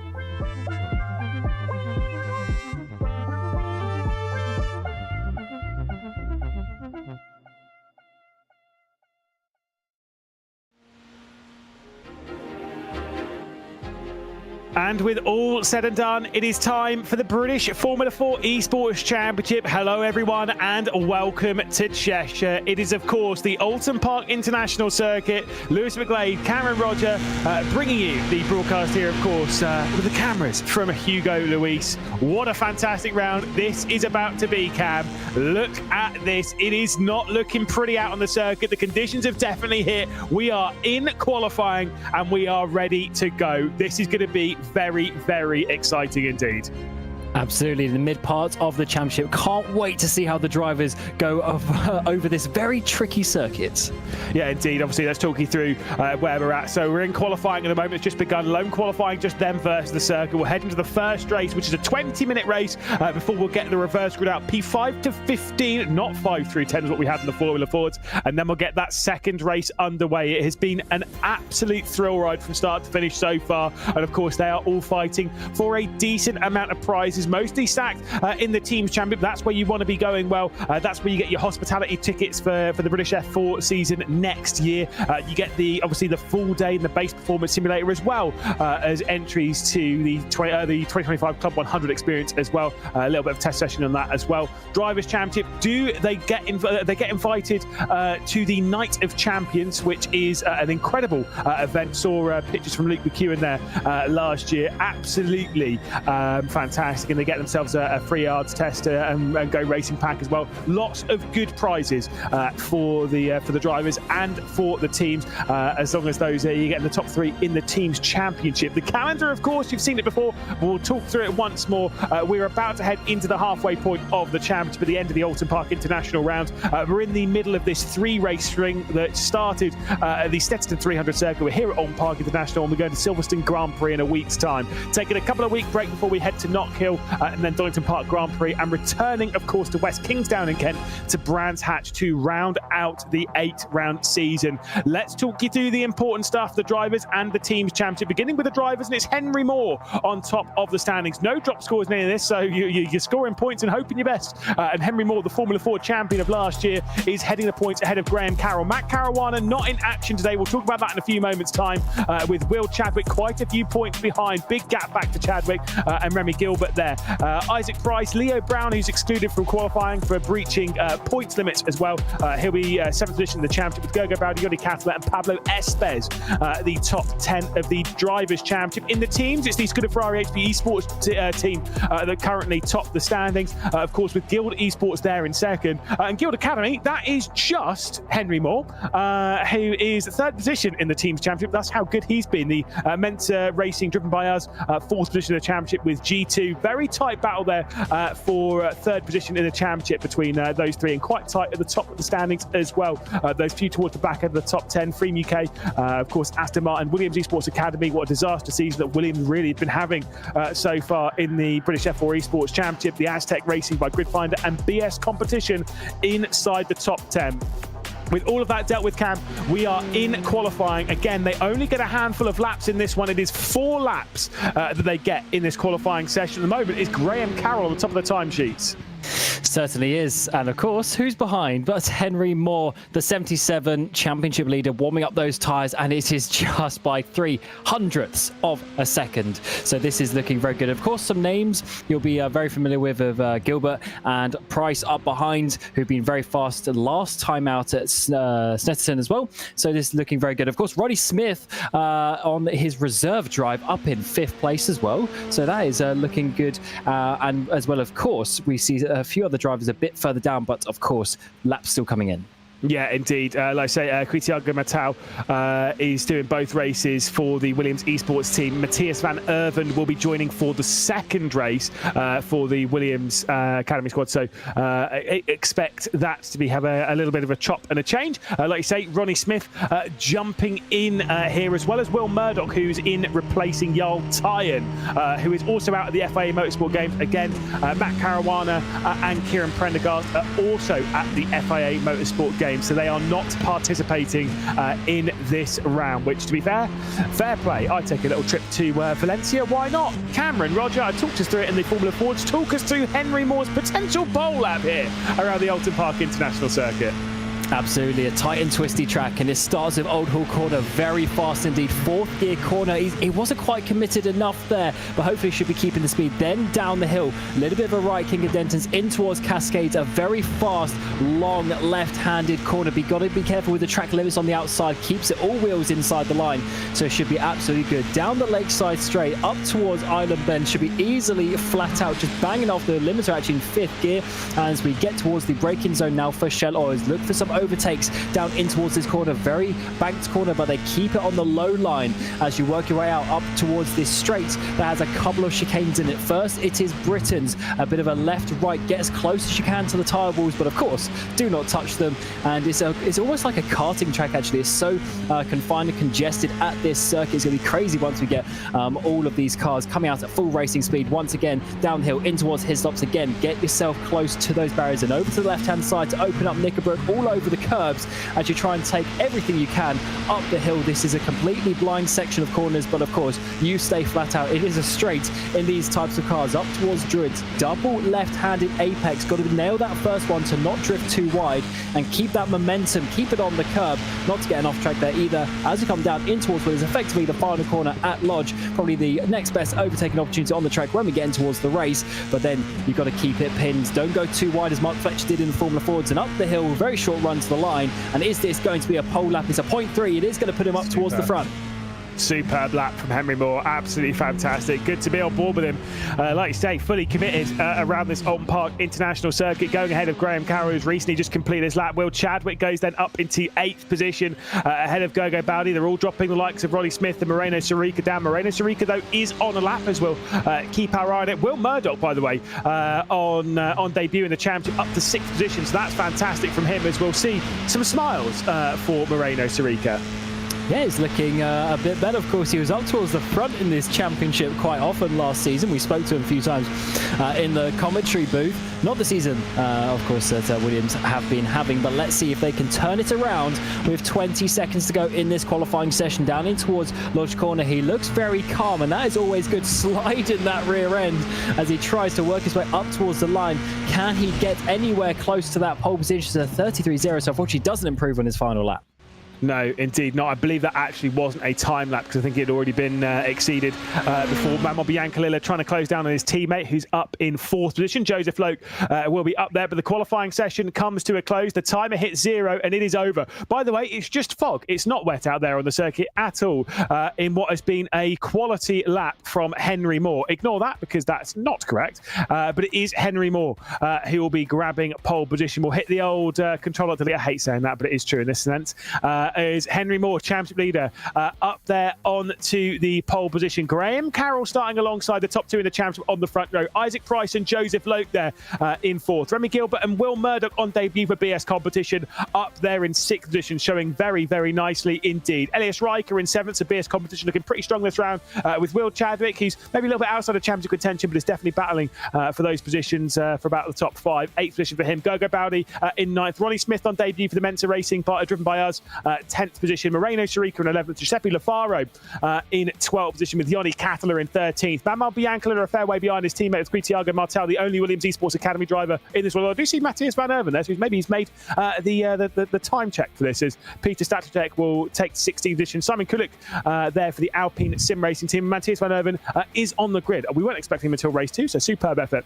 Ryan McAuliffe and Joel Hull inside the top 20 with Sergio Fitzpatrick and Olivia Hayward there in 22nd. Beckham Jasir and Leo Brown, the pair of those, courtesy of breaching licence points issues or penalty points, they will both be excluded from qualifying, so they didn't get to go out in qualifying, so they'll both be starting from the rear. They're on the grid and almost ready to go.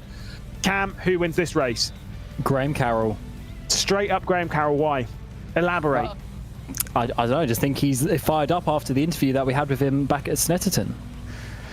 Maybe this is a must-win race for him. It is going to be race 7 of the British Formula 4 Esports Championship. It's going to be Henry Moore and Graham Carroll on the front row. Isaac Price in a great qualifying position with Joseph Loke and a fair amount to prove there in 4th position. They're just all about ready to go into the grid. The 20 minutes is put onto the clock.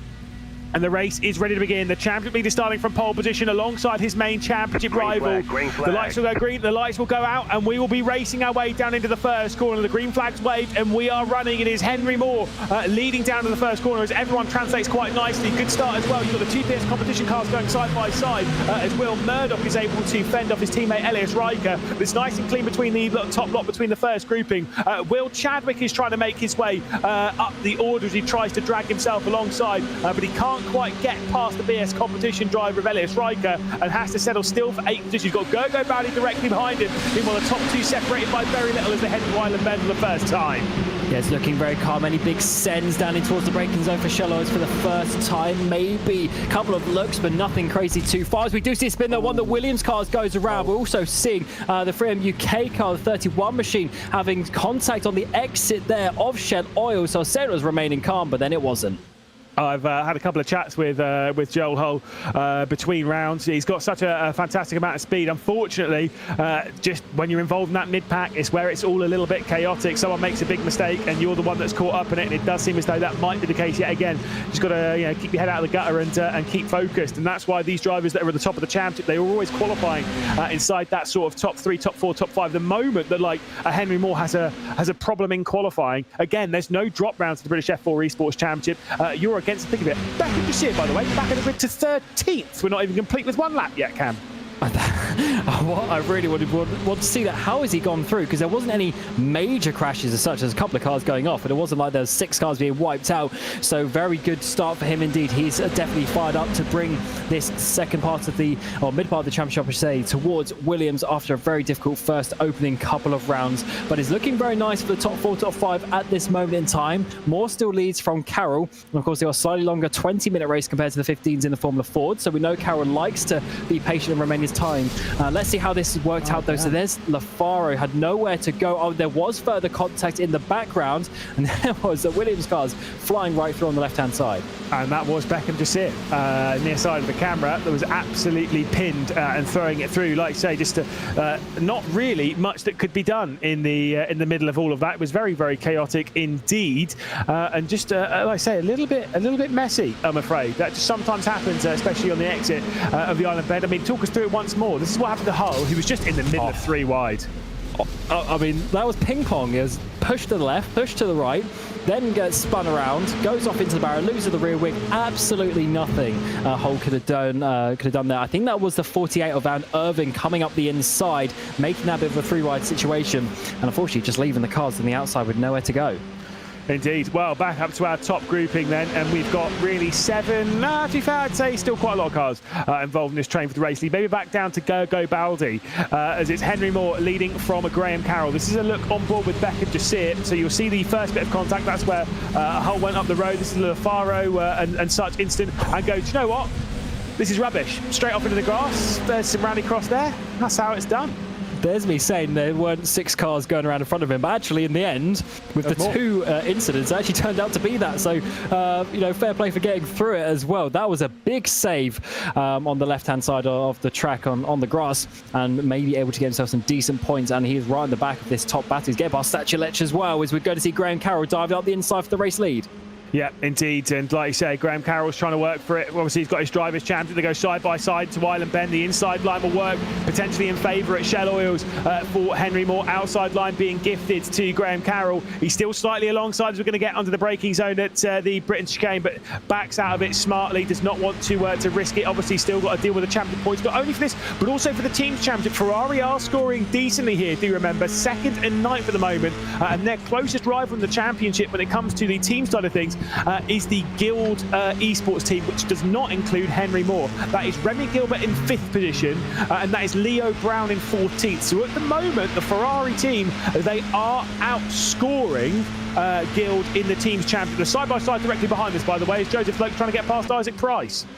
Absolutely, big battles, and up the inside towards Druids. Don't always see that. He might have the run, actually. Yes, he will. Down it towards Lodge. In fact, he's already made it before they even get towards the braking zone. Price is going to fight it, though, on that outside line. Might just have to squeeze in on the exit, because, of course, he's got Remy Gilbert, who's now going to get the run. And it seems it's very difficult when you have to choose to make your overtakes around here. People are getting the runs. As we've seen, Will Murdoch there on that outside line in the 91 machine. Of course, in for Yaltine there, as he works his way up into 6th place and trying to battle up ahead. Yeah, basically they've just had to add an extra couple of stripes to turn the Norwegian flag into a British flag on the side of the car as we ride on board with Will Murdoch, who we've seen time and time again in esports competition and iRacing put on some pretty solid performances, but this is very impressive to jump into an unfamiliar championship and still battle it out right towards the front. I mean, it's showing fantastically for Will Murdoch at the moment as he sits right on the rear end of Remy Gilbert, scoring some decent points potentially here for the BS competition team, as once again the battle for the race lead sees Henry Moore and Graham Carroll separated by very little as they head their way through the British chicane. Bit of a slide there as we almost lose them in the thickness of this fog.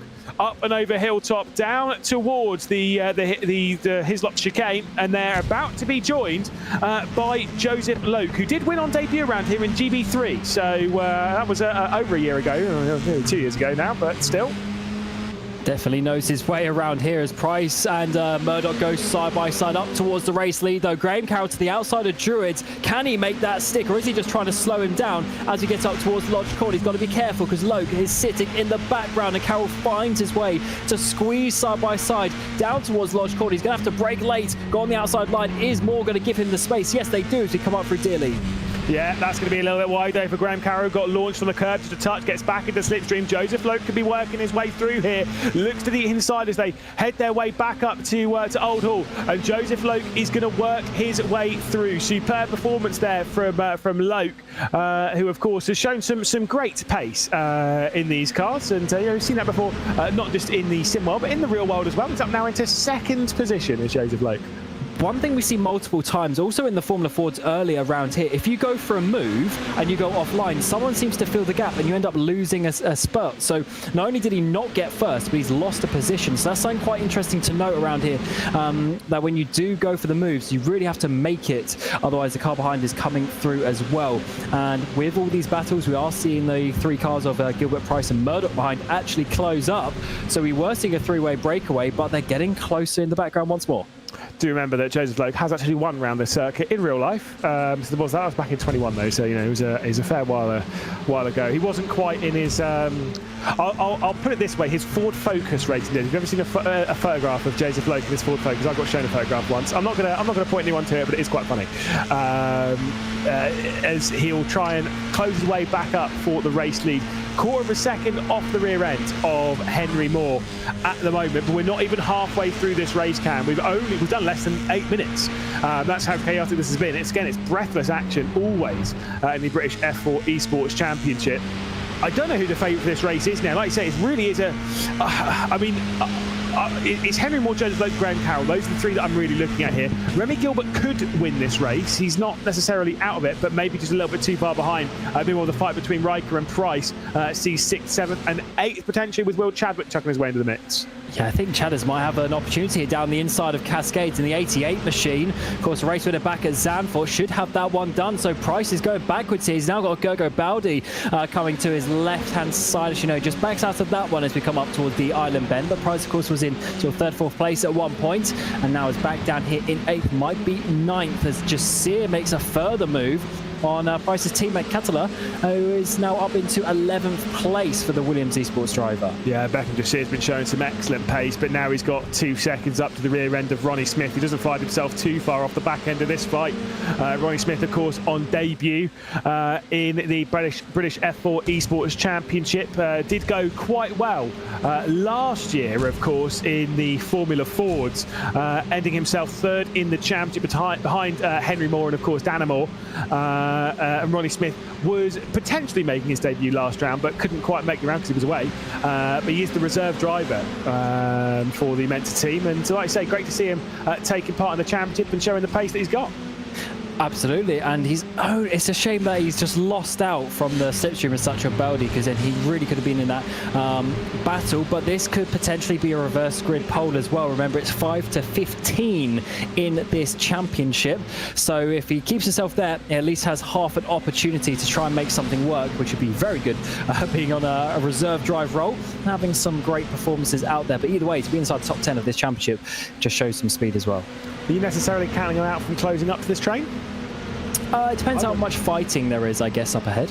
I wouldn't count them out from it. I know they've got a decent amount of air to work in, particularly where the likes of Riker is, a fair amount of air to work into, but Gergo Baldi, if he gets slowed down enough, there could be the slipstream picked up by Ronnie Smith. There's Isaac Price a little bit deep in the corner. Qualified really well, did Isaac Price, but unfortunately not showing the pace so much in the race, as there's a couple of struggles for him. Obviously qualified in 3rd position, now dropped back to Gergo Baldi. Back up though to the podium positions at the moment, where we'll see the top 4 separated by less than a second. Henry Moore, Joseph Loke, Graham Carroll and Remy Gilbert.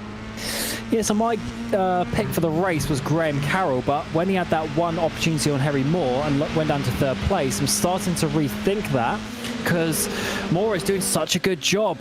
We don't know how aggressive Loke is being thus far. Does he have anything left in the tank, or is Moore just doing what he did previously at Snetterton when he finally got that race victory and he was able to hold off Graham Carroll for basically the whole race? Yeah, I mean, you just never really know. Of course, realistically, Graham Carroll's sat there thinking about points, and I get that. But there comes a point where you have to stop thinking points, and you need to start thinking wins. And Graham Carroll's dangerously close to that, courtesy of the consistency of Henry Moore so far in the 2024 British F4 Esports Championship. He is the champion leader. That said, we are not halfway through the championship. And I distinctly remember last season, Cam, I don't know if you remember, there was the fight between Luke McEwen, Gordy March and Pete Berryman, who was involved in the championship fight until we went to not kill. And then things changed drastically in the championship as Gordy March was dominating that round, threw himself back into championship contention properly, and Pete Berryman had a struggle in a disaster round, was thrown basically out of championship contention. And that could very well happen this season. You never know.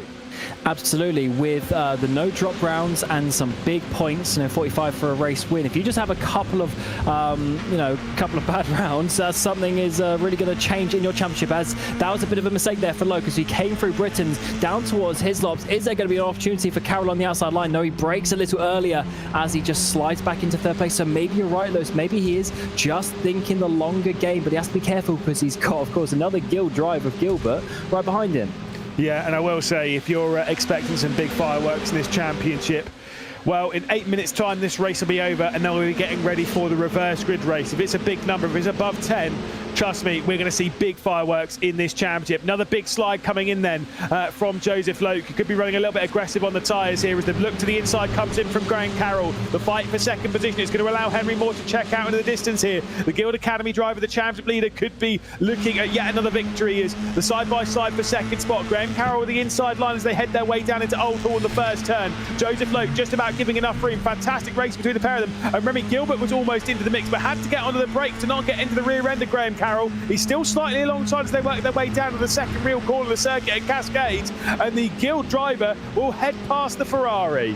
And once again, Carroll goes for a move, and it might cost him a position previously to Loke. Now to Gilbert down the inside of Island Bend. Look out for Murdoch to come in the background as well. Up the inside of Shell Oils. That should just about be covered off by Gilbert. Very close between the two. That might have saved Carroll's day, actually, on the outside there. But Carroll's got to be careful because now Moore is gone. He's over a second in the lead, or about a second. And now that might be the win gone. Yeah, I think it might be. The thing is, the pace of Henry Moore is perfectly fine to kind of hold the gap at around a second, unless he makes a catastrophic error to kind of drop that gap back down to under about 6-7 tenths of a second. I think he might be clear and running away with this race. At the moment, it's kind of hovering around that second, around the danger zone. If that grows to around the 1.2, 1.3 second margin, this race is as good as done, and Henry Moore will have a second victory in the British F4 Esports Championship. But at the moment, it's hovering around that danger zone, and trust me, Joseph Loke will be in full rag mode. He doesn't care about tyres, one iota. He will be throwing this car as hard as he possibly can around the Oulton Park International Circuit to try and close down the race leader and maybe seek a first victory in the British F4 Esports Championship. Did you see that bit of a wiggle there from Gilbert? I reckon that was to say to Carroll, I'm not coming for you, let's catch down Loke, and then ultimately Henry Moore as well, because time is slowly starting to run out. We're inside the final 6 minutes of the first race of the evening, and Moore, with that 1 second lead, is in a very good position as Loke goes ever so slightly wide there at Cascades. And look at this train of drivers as well. They're all trying to chase him down. With all the fighting that's been had, we have this battle that goes pretty much, if you include Gogo Beldy, down into 9th place. Can't tell you, that was definitely a 1x for Joseph Loke on the exit of Cascade. It shouldn't be, but it is. But that was definitely a little bit too far wide going through the exit of the second corner. But again, he's leaving absolutely nothing on the table. Again, it's now or never for this group as they try and close down on Henry Moore. That gap, it's coming down so slowly. It's hundreds of a second. But the thing is, once you get the big part of that slipstream, that's where it will disappear immediately. And I think Joseph Loke, it's just going over the crest of the hill where it's the hardest point for him to close down that margin, and it should get a little bit easier from now on.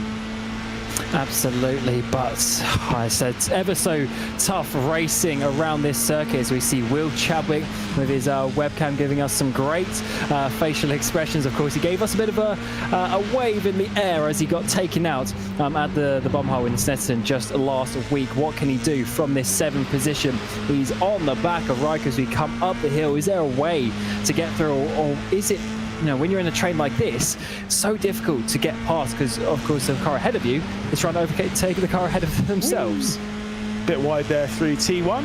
Who was it who Will Chadwick got involved in the incident with? Of course, it was Gogo Bowdy, who's only a couple of positions behind him in this race. That was obviously a week ago.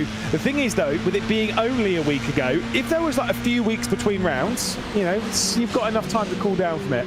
Let's be honest, 1 week, it's all still fresh in the mind. 4 minutes left to go in this race then, and Henry Moore's lead has been eradicated. It's down now to 0.6 of a second. Joseph Loeb's company's knocking at the door. Yeah, he is. As soon as he got past Carroll a few laps ago, I thought he might just have a chance at this, but unfortunately for him, Carroll came fighting. They lost that time gap, but it is coming back down, and if Moore starts to feel the pressure, couple of mistakes here and there, 10th here, 10th there. By the time he gets to the final lap, he's going to be well within that slipstream and getting at least an overtaking opportunity to try and get the race win here in that number 84 machine. But Moore is looking very good out towards the front, reminiscent of some of his drives in the Formula Fords last season, and he's bringing it to the big boys in F4 now. Yes, indeed. When they cross the line, there'll be 2 laps left to go in this race. So still a fair amount of time. It is really the top 8 that are involved in this fight. Beckham just sees closed into the back end of the top 10 onto the rear end of Ronnie Smith as well, where Smith takes defensive line going into Lodge. Could be the up and under on what would be an epic drive from Beckham Jasir, who had to start this race from the 23rd and final position on the British F4 Esports grid. He drags himself alongside Ronnie Smith, who takes the inside line at Old Hall. Great battle, but I do think this is a matter of when and not if, as Jasir gets alongside as we head down towards the second real turn and throwing it through the left-hander as they head through Cascades. Might get squeezed out wide here. Brilliant battling between the pair of them. This could see them side by side towards Island Camp. I think it will. Who is going to back out, or maybe neither of them, as we get through Island Bend right to the outside of the track. But Jasir used all of the road that he needed to. He gets past Ronnie Smith, had to work for it for about 3 corners, and Smith giving him just a nice racing amount of room. Didn't make it too easy or too difficult, and Jasir is through up inside the top 10, as you say, from the back row of the grid. And even for Smith, P11 is looking good, but unfortunately has dropped off 3 seconds to this top 9 battle that we have staying close here at Oulton Park. Yeah, indeed. I will say, superb effort from Ronnie Smith to have tried keeping Beckham Jasir at bay, who we know Jasir is a top level driver in the world of esports here on iRacing. As we head back up towards the top of this race, penultimate lap. And one of the top drivers in the world of motorsport, really. You know, obviously doing that season in F3, the epic drives that he had at the streets of Monte Carlo to grab himself a couple of points pen finishes. Is Joseph Loeb now knocking at the door of the rear end of Henry Moore. One final lap, one final run around the Oulton Park International Circuit left to go in the first race of the evening. And I tell you what, he closed up a little bit quicker than I was expecting. So is Moore starting to make some mistakes? He goes wide at Old Hall, and this is a crucial one. Does he go wide at Cascades? Can he hold it on the road? It's looking good for now. No, he does go wide. He may be struggling a little bit here.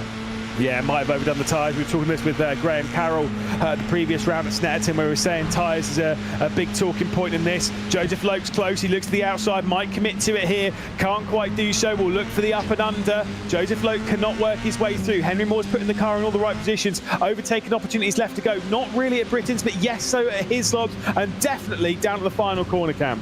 Got to be sent at some point, you would think, especially as a reserve driver. Doesn't have to worry so much about the championship. Let's see how this one works. In towards his ups, hard to the right hand side for Henry Moore. It's going to have to be the outside line, but this actually might be good. It might get him offline as we come through Knickerbrook up the hill. Loeb might have just done enough to find a way through. Yeah, unless Henry Moore stopped it on the apex there at Knickerbrook, could not work his way past. Here we go then, just a few corners left to go. They head up Clay Hill, they work their way through Water Tower, then into the fast double right-hander as they flick it through Druids. The positions inside the top 10 have changed as Ronnie Smith has got past Beck, and just see it, out wide goes Joseph Loke. One final corner left to go at Lodge. Look to the inside, cannot commit to anything. Henry Moore will head through the final corner, and it will be a second victory of the season for Henry Moore, the championship leader, back on top. It has opened the floodgates for him. He took that victory back in Snetterton, and he's back on top here as well. Henry Moore on top from Joseph Lope after an epic duel here at Oulton Park. It's Lope, then Carroll, then Gilbert for second, third and fourth. And of course, the likes of Will Murdoch on debut inside the top 5. Elias Riker, Will Chadwick, then Isaac Price, Gogo Baldi and Ronnie Smith inside the top 10 on debut in the championship. We see this drag race off the final corner up towards the line. Serge Fitzpatrick against Matthias van Urban. What a race to start the evening for the F4. Still another race to go with the reverse grid. And big drives from Jasir and Brown, 11th and 12th from the back row of the grid. That's an important one for them because that gives them an opportunity potentially to get reverse grid pole, which would be quite something after being excluded from the qualifying session. But the racing that we saw there, the top 4 finishing within half a second, I think this opens up to some amazing action and overtakes in the next race. Indeed, and again, what an incredible drive from the young man of Henry Moore to have taken yet another victory, this time by 0.2 of a second. We'll catch up with the top 3 in just a few moments' time. But again, absolutely fantastic racing around the Oulton Park International Circuit. But Cam, it's going to be time for the sprinty wheel in a second. 5 through 15, though. It's not 5 through 10. 5 through 15, the drivers that will be rotated round. It couldn't be 14, could it? Oh, my goodness. Well, we're going to be in for quite a second race as 14 drivers will be reversed. Henry Moore will start from 14th position on the grid.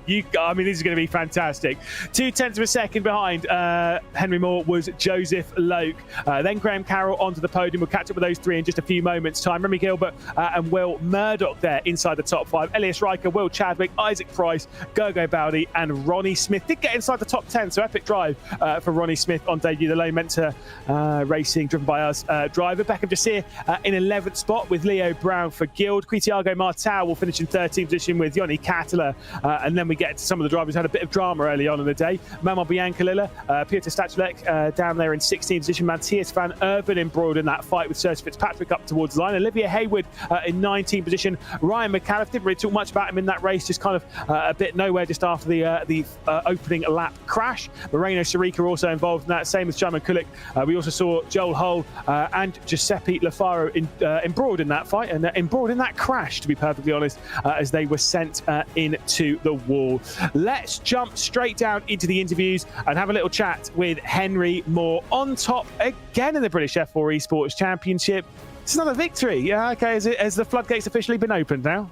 Don't say that too early, but yeah, really happy with that. 2 wins on the bounce.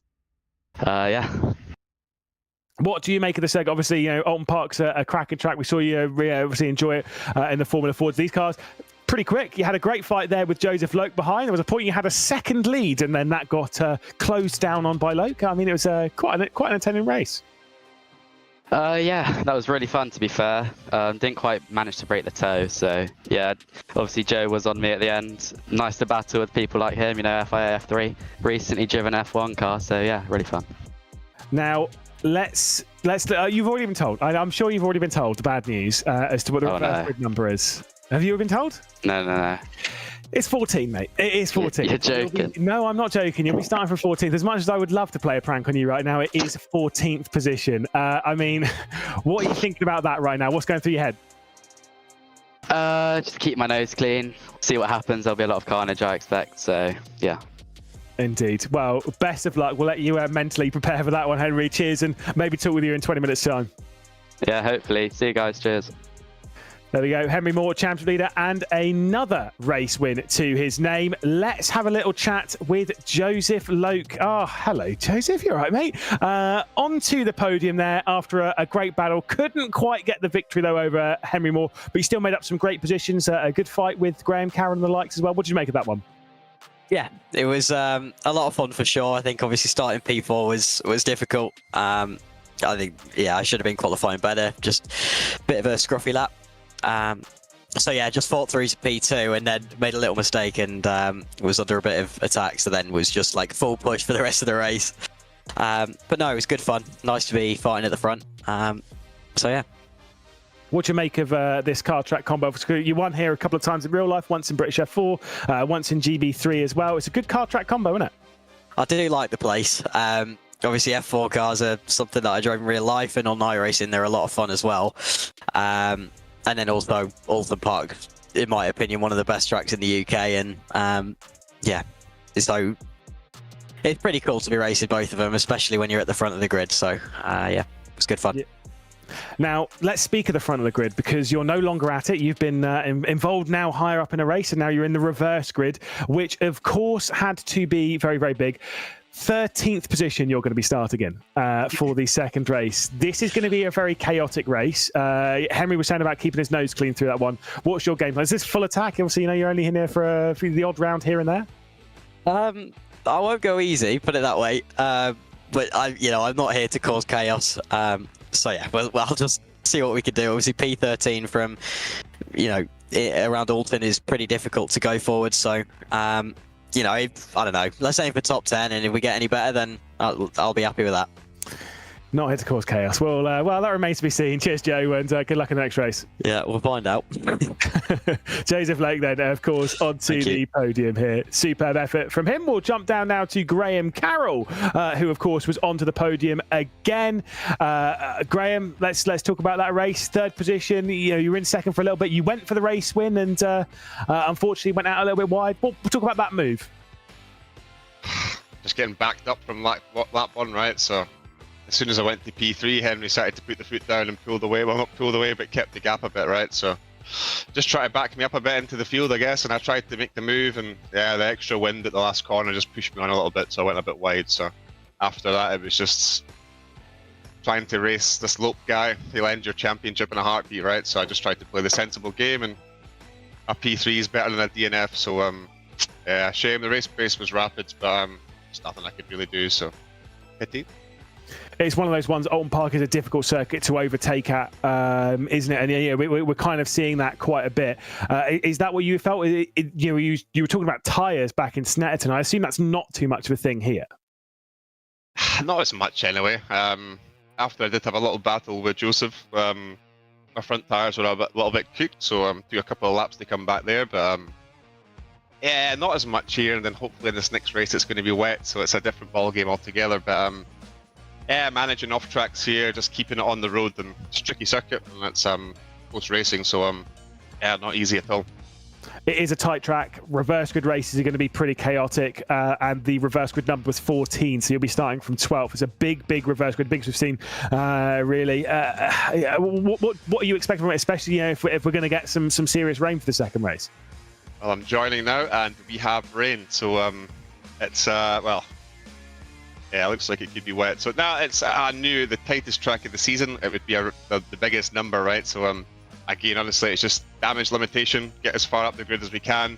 We know that Matt's not here this week, so even if Henry's still outscoring me there, I still want to be pulling away from Matt in P3. So still a long way to go, halfway point. So still enjoying it. Do you know what? As it's wet, Graham, we'll let you jump out on the circuit and get a couple of laps before the second race. Cheers.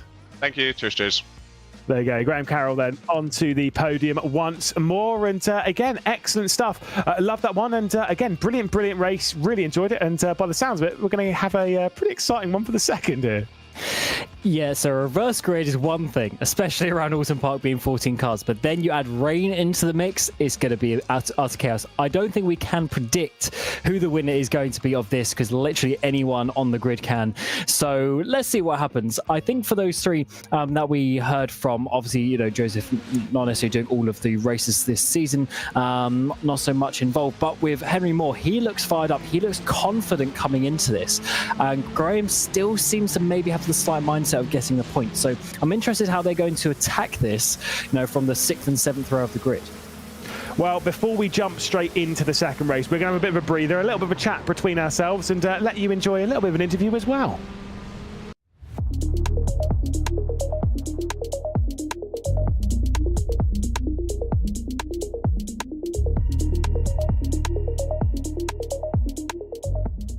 Hi, I'm Leo Brown. I race for Guild Esports in the British Formula 4 Esports Championship.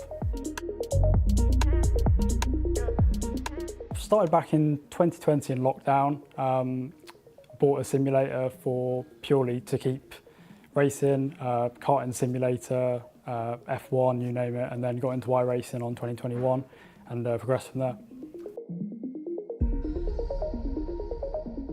It's been a pleasure. I think we're building month on month through all the championships and building a strong roster. I think it's only up from here for all of us.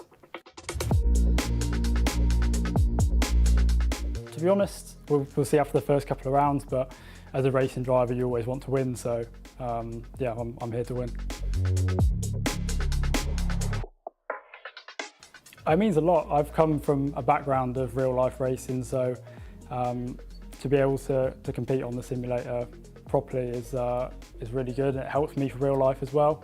I think sim racing is growing a lot recently, and hopefully in the future as well. So to be a part of it is really nice.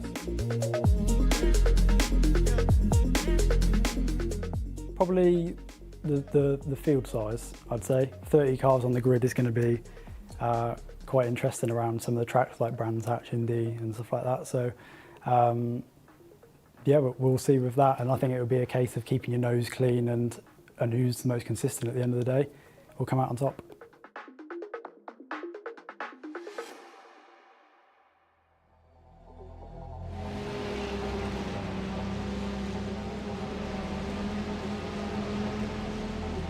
Leo Brown there, of course, one of the contenders in the Teams Championship for the Guild Esports team. So very good to hear from him. But of course, you can see here as we jump into practice, it is very wet indeed. Lewis McGlade, Cameron Roger, and Hugo Luis bringing us the cameras as well, ready to take you through the second race of the evening. And of course, at the end of this, we're halfway through the season. A 14-car reverse grid, though, Cam, puts us right on the edge of what is destined to be a thriller. Yeah, it's always good when there's more cars reversed than not reversed behind that as well. It's over half the field here, and we are on wet tyres, sliding our way through. Can he save it just about? Lovely save there through Shell Oils. And yes, it is wet out there, so that is Henry Moore, who of course will be starting 14th place. How does he attack this? Because it's a sprint race as such, being 20 minutes, but 20 minutes is also a long time if there's, you know, one or two spinners every lap that just fall by the wayside and you go through easily. I think the most important bit is surviving the first lap, right? That's kind of like number one on the checklist. And I know that sounds simple, but obviously we know that in conditions like this, it is not simple. I'm not looking to make up any moves on that first lap. I'm looking for nothing on that first lap except surviving, making sure the car's getting through with as little damage as possible. I'm expecting a little bit. I'm expecting something, a bent front wing or anything like that. But it's just about getting through with the car in one piece. Once you get from that, then you can kind of level things out and see where we're at in the race. The problem is, if you try and work up 2 or 3 positions on that first lap and you're thinking about already making progress, in my opinion, you're more likely to get involved in a very, very large incident. Because when you see that crash up ahead, you think, oh, I'm going to try and take advantage of this. But you don't have the grip that you have in the dry to take advantage of it. But sometimes when you go too cautious, you then get hit from behind from someone who's being aggressive at the same time. So it's very difficult to lift your foot off the pedal, and that is why it's impossible to predict how this is going to go. And this is proper wet as well. This isn't like what we saw in the Formula Fords, where it's a little bit damp and drizzly. This is actual rain, wet tyres on the cars, and a completely different driving style for them as they get themselves prepared for this second race. So I do not envy them at all, to be honest. I wouldn't want to be in these situations necessarily. Very tough one, and you have just you know, these 5-10 minutes to get back up to speed. I'm seeing a lot of drivers really struggle in these conditions, as we can see here. Quite a large moment indeed as we ride on board with Graham Carroll up Clay Hill. And I'm just going to roll you through the practice times at the moment. These aren't really relevant, but we'll still roll you through them anyway. Joseph Loke is at the top of the session on a 49.2. That is slower than the Formula Fords were going in their dry racing earlier on. 49.2. Will Chadwick is second, 49.9.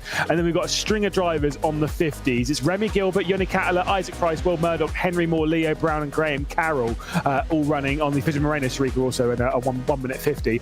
They're all quite a lot slower than Joseph Lake at the moment. I think it's just as drivers are trying to find the grip around the circuit, because again, you've got to change up your racing line. You can't just stick it on the normal dry racing line, because that's actually extra slippy in this.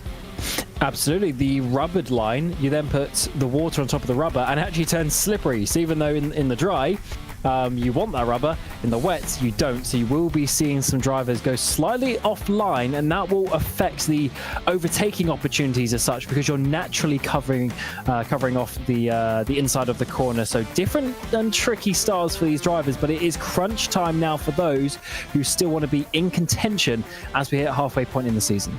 Yes, indeed. They'll grid their way up, and I'll talk this through you quickly because we don't have much time before we're racing for the second race of the evening. 14 cars reverse leaves Yannick Cattler on pole position with Thiago Martau in second position. Leo Brown rising up the order, third position. He'll start this race alongside Beckham Jazir, who started in the rear of the grid in the previous race. Ronnie Smith and Gergo Bowdy in 5th and 6th position. Before we get to Isaac Price, Will Chadwick, Elias Riker and Will Murdoch for BS competition on row 5, with Remy Gilbert and Graham Carroll finished the first race on the podium. Then we get the top two from the previous race of Joseph Loke and Henry Moore, the champion leader in 14th position. Manuel Biancalilla in 15th, with Stachulek in 16th position. Matthias Van Erven in 17th, just beating out Sergio Fitzpatrick on the line in 18th position, with Olivia Hayward, Ryan McAuliffe, Moreno Sharika, Simon Kulik, Joel Hull and Giuseppe Lafaro, the 24 cars on this grid. Of course, a lot of those drivers had drama in the first race, and I get the feeling a lot of them are going to have drama in the second. It's time for the second race in the 8th one of the season here at Oulton Park as we get underway for the second race of the evening. A good start there from our pole sitter in Yannick Cattler, able to beat out Thiago Martau down in the first corner. Martau's though still got a bit of an overlap, but as they head through that puddle at the first corner, it'll wash all the cars out wide, almost into the pathway of Leo Brown, who works his way through into second position. Already a couple of cars off the road, and I believe that might well be Henry Moore, who's having a bit of a problem at the first corner as he drops back down the order. It is indeed Moore who's had a big drama on the first lap. And I believe it was Joseph Loke up ahead of him as well. So your P1, P2 from the previous race, they've had some issues. They are in P12 and 13, so not doing too badly, haven't really lost any positions, but that was certainly a big moment and could have costed them this race already just on that first lap. We're coming into Shellows for the first time, completely different lines being used, a lot higher up on that bank, and Graham Carroll making the move on Isaac Price there for 9th place, as we're seeing Loke and Biancalilla dropping down. This is actually Loke and Moore having a battle as they work their way closer and closer to the top 10, but it's P12 for now. Apologies to the Moore family, I want to update myself. It was actually Ray Gilbert that was running wide. From 11th position, he's dropped down to outside of the top 16. I think he's in 17th position at the moment. Beckham Jazir then getting down the inside of Thiago Martau, who's gone straight on going through his laps. Ronnie Smith will then pick up the position as there is a bit more of a drama in the background. I think there might be a spin coming in from Remy Gilbert. There is a spin coming in from Martau, though, as he's rejoined the race circuit. There is chaos a little bit as they head their way through Knickerbrook.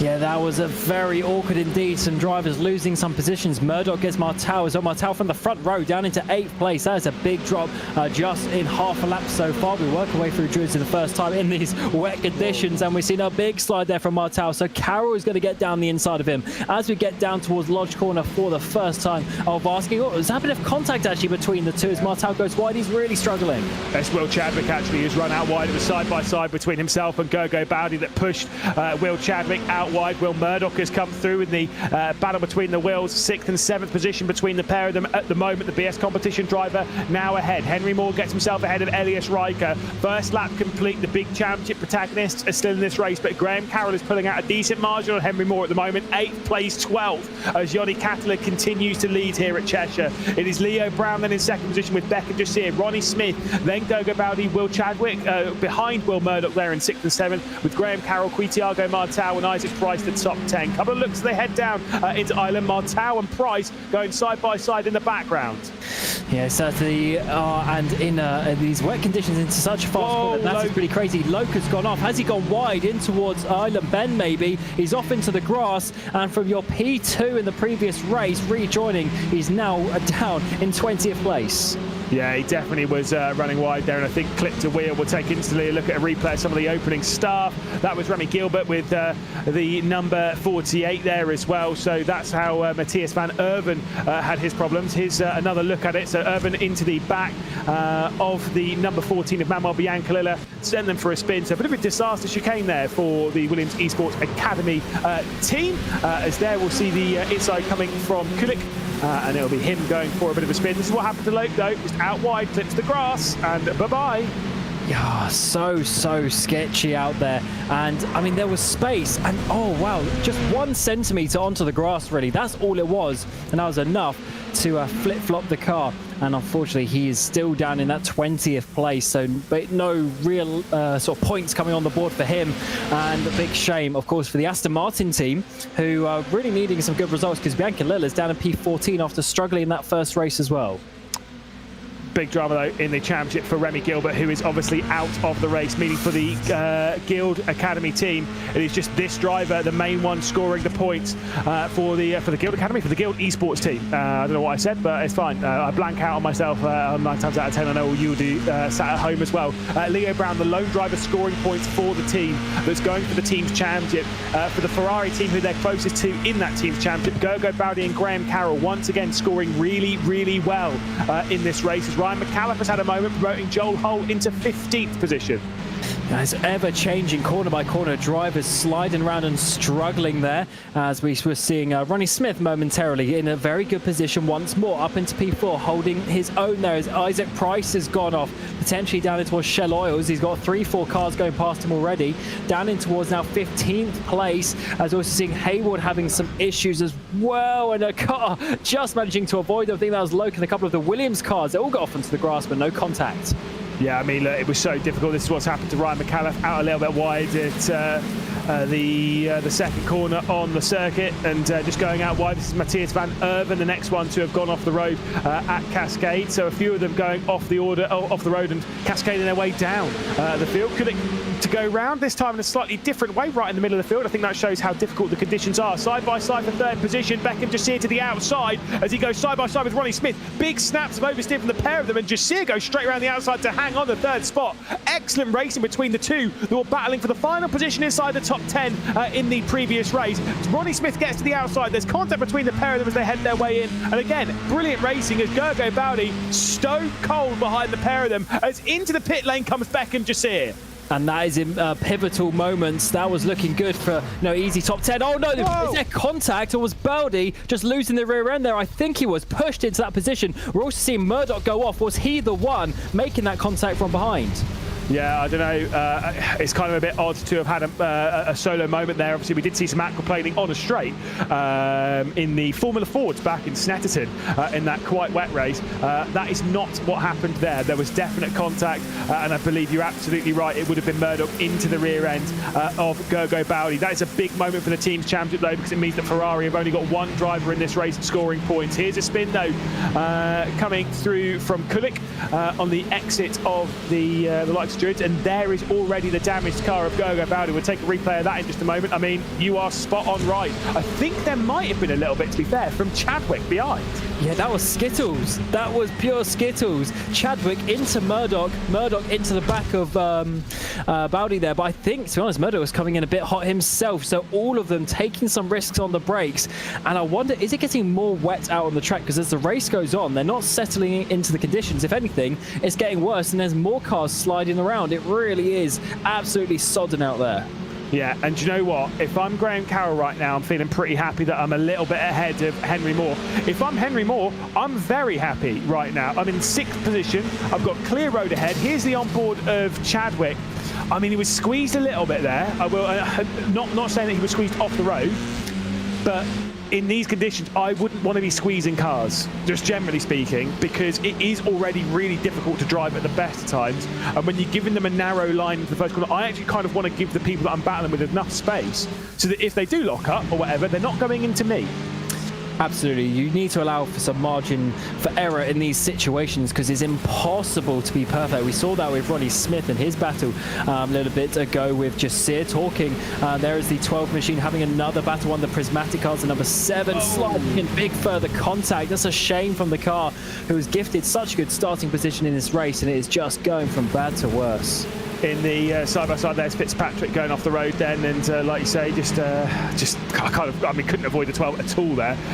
It's just making contact there with the Williams of Beckham Jasir. There's Gogo Baldi having a bit of a moment with a lack of rear wing, and just coming across this fight as well, as they're all trying to rejoin the circuit. I say fight, as in, you know, fight to return to the track. All very chaotic indeed. You can see in the side-by-side, Hull is going right on the attack here at the back end of the top 10. So that's superb, as we're seeing a calamitous amount of errors between this grouping. Here's Murdoch going for the spin at the final corner. And like you say, we're going to see a lot of that throughout this race. Back to the action, and we'll see Will Chadwick there. Like I say, great fighting that we've seen in the side-by-side with Bianca Lilla, Hull and Price. And I suspect there'll be more battling to jump back to there, as Hull's having a great drive in this one. And just something that we have slowly lost the point of as well is Katala up towards the front, as there has been the issues potentially down to Hislop's. Hull has lost out to Riker, Bianca Lilla's lost out to Loke, and also Sarika's got past him. So 2 cars at the same time losing a couple of places. Let's see then, so Hull's to the inside. Oh, there's big contact between the pair. I mean, just a bit awkward there in the braking zone. So Hull goes straight on, which is what cost him the position to Riker and then to Isaac Price as he was settling the slowdown. One of them might be some damage on the 3M UK car there. Back up to Hull's teammate and Will Chadwick trying to get himself onto the podium. At the moment, Ronnie Smith on his debut weekend of the British F4 Esports Championship is in the prime position to take 3rd place at the moment. Leo Brown ahead of him, 1.4 seconds down the road is Yoni Katala. Absolutely. So Katala's looking very strong, and G2 in general, they've actually not been too bad in the last couple of rounds. Price has had some decent results as well, so this is not looking too bad for them as Chadwick gets a massive run on Smith as we come through Cascade. Smith running a bit wide, Chadwick going straight to that inside line to get that move done. Smith actually backs out of it before we even get to the corner. We get to the braking zone though. Can they get themselves through into Warshalos? And they can, so Smith doesn't go too deep on the brakes. And that is another place for Chadwick up into 3rd, who is quite far back in the championship points compared to Henry Moore, but still in a decent position up towards the top 5. Indeed. This is a first proper wet race in British F4 Esports, isn't it? I mean, we've had a little bit of rain earlier on in the season, but like not like this. Yeah, this is like monsoon almost. It is soaked out there. Yeah, indeed. It is very uncomfortable indeed. And so an interesting time for the British F4 Esports Championship. We obviously didn't have rain last season, courtesy of it being fairly new for iRacing, and it wasn't ready on the Formula 4s until later in the season. And then we didn't want to change the rules to bring it in for the latter part of the season. So it's just joined us for the 2024 rendition of the British Formula 4 Esports Championship. And like I say, it's a welcome addition to the championship, especially with the drama it's really causing. It's causing a fair amount in this one. Not too much though when it comes to the championship, because Graham Carroll, he's in 5th position at the moment. He is closing up to the back of Ronnie Smith though, and Carroll's having a pretty epic drive at the moment as he's trying to work his way really back into proper championship contention. He is in championship contention, fair enough, but these are the kind of times where he is thinking, big points. Let's take some off of Henry Moore, who's likely only going to finish this race in 6th position. It's 4 seconds back from Graham Carroll to Henry Moore. Yeah, it's only 1 position, but the important factor is Moore can't do anything extra in this race, whereas Carroll can do with the cars up ahead of him. The 31 there, Joe Hull, up the inside in towards turn 1. Old Hall caught around the outside for Price, though. He continues. Oh, he gets a bit of a wheel spin, though. And here comes Joseph Loke, who was, of course, 2nd place in the previous race. Can he get down the inside as well of Hull in towards Cascade? So they continue to go side by side. Oh, he comes wide, though. I think Price came a little bit wide. Contact was made. Loke, I think, has had to go on the grass to avoid that, too. Yeah, Hull gave absolutely plenty of room there on the inside, but I'm not saying it's really like anything major of Isaac Price. As soon as he got onto the wet bit, which is the track, Isaac Price was just basically understeering straight into the side of Hull there. So pretty lucky that Hull got out of that one without any major damage on the car, but 9th place is that for Hull. 6 seconds now back is Hull from this battle between Thiago Martel and Elias Riker. So the BS competition driver trying to get past the Williams Esports Academy man. Yeah, that was certainly a tough battle through Cascades. Just showing you how difficult it is as we see Hull once more go with an Aston Martin driver in towards this corner. No contact as it's now Loke compared to Biancalilla as it was before. And Loke is doing a great recovery here to get up some positions inside the top 10 now. Realistically, this is sort of the last real opportunity unless he can catch down the couple of cars ahead. Bit of a gap though, up about 7 seconds ahead. We come back to this battle at the front though as they started to catch down Catala. Yeah, indeed. Riker and Martel have switched over positions because I think Thiago Martel has been off the road slightly, going on the exit of Druids. Back up to the battle for, like you say, second and third spot. They are closing down the Catala, as you've been alluding to. Ronnie Smith is involved in this fight as well. Will Chadwick's got a much better run than Leo Brown as they head through the first corner. And calm as you like, look at the facial expression change. It didn't, because he knew exactly that position was done before it was even thought about. Will Chadwick then up into second position. Could he be looking at the back of another victory after the dramas in the second race at Snetterton? We're on board with Ronnie Smith, who's definitely involved in this fight for the podium as well. Graham Carroll, I think he's dropped back from this potentially with intent here. He's thinking, look, I'm in fifth position right now. These lot are all going to fight, and there's likely to be a big crash. I want the space to work into. That is very true, because he's got 5 seconds to his championship rival, Henry Moore, in behind. With Caruana missing this round, it is going to be a two-way battle as Martel has gone off. He's dropping way, way down. He's actually gone back to the pit lane after issues there, and he's had all sorts of problems in this race, and that's just going to add to it. Yeah, indeed. Like I say, there's going to be plenty of dramas. There is Martel's moment. Oh, it's going to be a big one into the barrier. And that is the rear wing gone for Thiago Martel. Back to the battle then for the race victory. Like I said, there's plenty of tight fights around the circuit. Joseph Loke just got past Joel Hull. So Loke up now into 8th position as return up the order after early dramas. As we'll work our way through Druids. It's still tight for the race lead. Couple of kicks of oversteerers.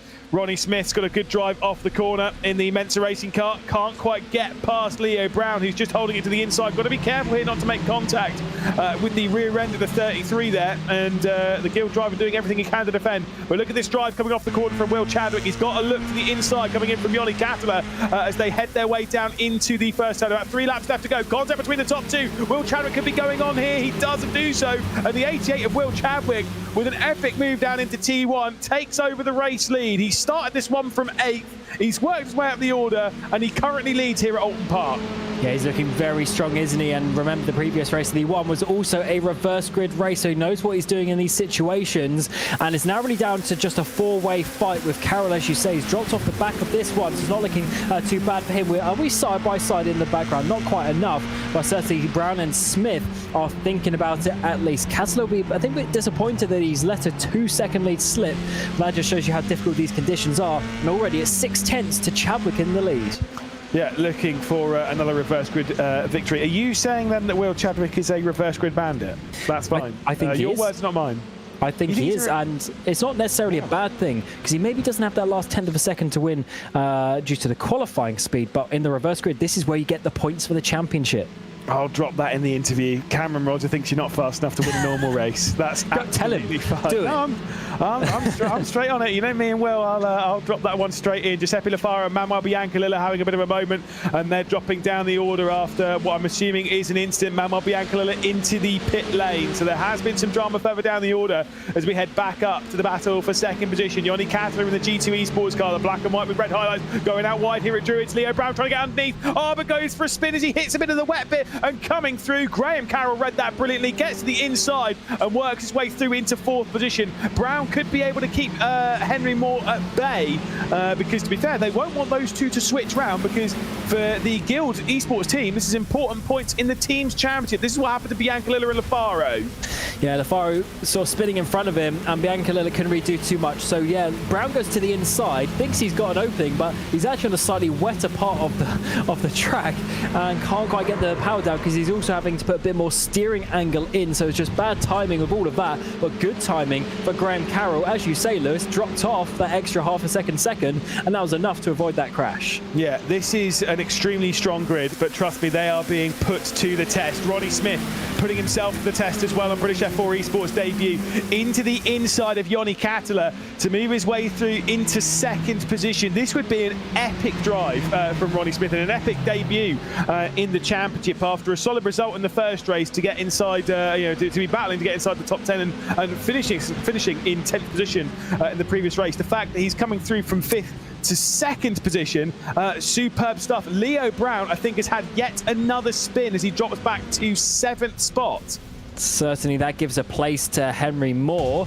So of course Carroll, he's having a strong day, but so is Henry Moore. So just one position in terms of the championship, but there's 6 seconds between them. So Moore has dropped off a little bit. Let's see what happens to the 33 machine. He goes in there, just loses the rear end, taking a bit too much speed in. Taps the wall. That should be okay regarding getting to the end, but what is not okay is the 6 of Lafaro. He's got some engine issues. The 48 of Van Erven, he's going off as well as he's a bit wide into Cascades. Yeah, this is so difficult, and I think those drivers that have gone off once, that it gets in their head and the car maybe not acting so well, and like I say, it's causing its fair share of problems. This is a big moment though for the Ferrari team. We'll be pulling out a fair amount of points on the Guild Esports team, because for Guild, they're running in 7th position at the moment and in 16th. It will become 15th courtesy of Lafaro's retirement for the race, so Guild will be scoring some more right points. Gogo Bowdy is already out of the race, so it comes down to just Graham Carroll, but he's looking for a podium and could well get it here. He's closed his way back up to the rear end of Joni Katela. We thought it was within 10, he was holding off from this group, but now he's intending on working his way through. To the outside, there's a little bit of contact as Joni Katela runs out wide, same as Katela's teammate did earlier on in the race, as Isaac Price washed out a little bit wide. Bit of contact between the pair of them, and Graham Carroll has worked his way through into a podium. Could it be a double podium for Graham Carroll here at the Oulton Park International Circuit? We are on the final lap and he is in position for it.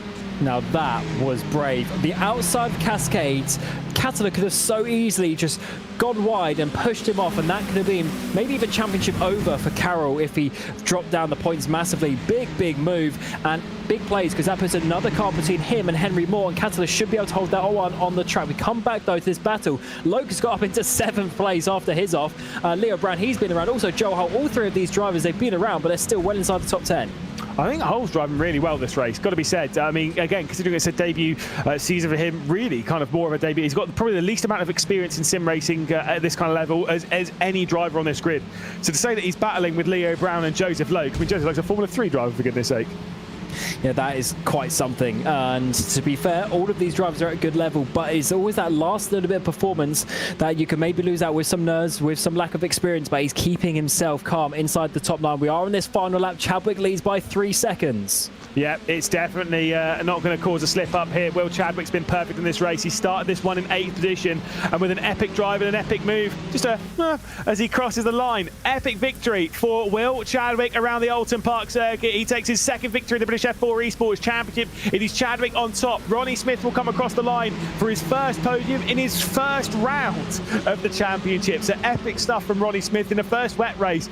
Graham Carroll doing an epic job for his championship to come through into 3rd. As Leo Brown and Joseph Loke very tight across the line, but it will go the way of Joseph Loke for 7th position. So we've got Graham Carroll, Joni Katela, Henry Moore, Elias Riker, Joseph Loke, Leo Brown, Joel Holler, Moreno Sirica across the line inside the top 10.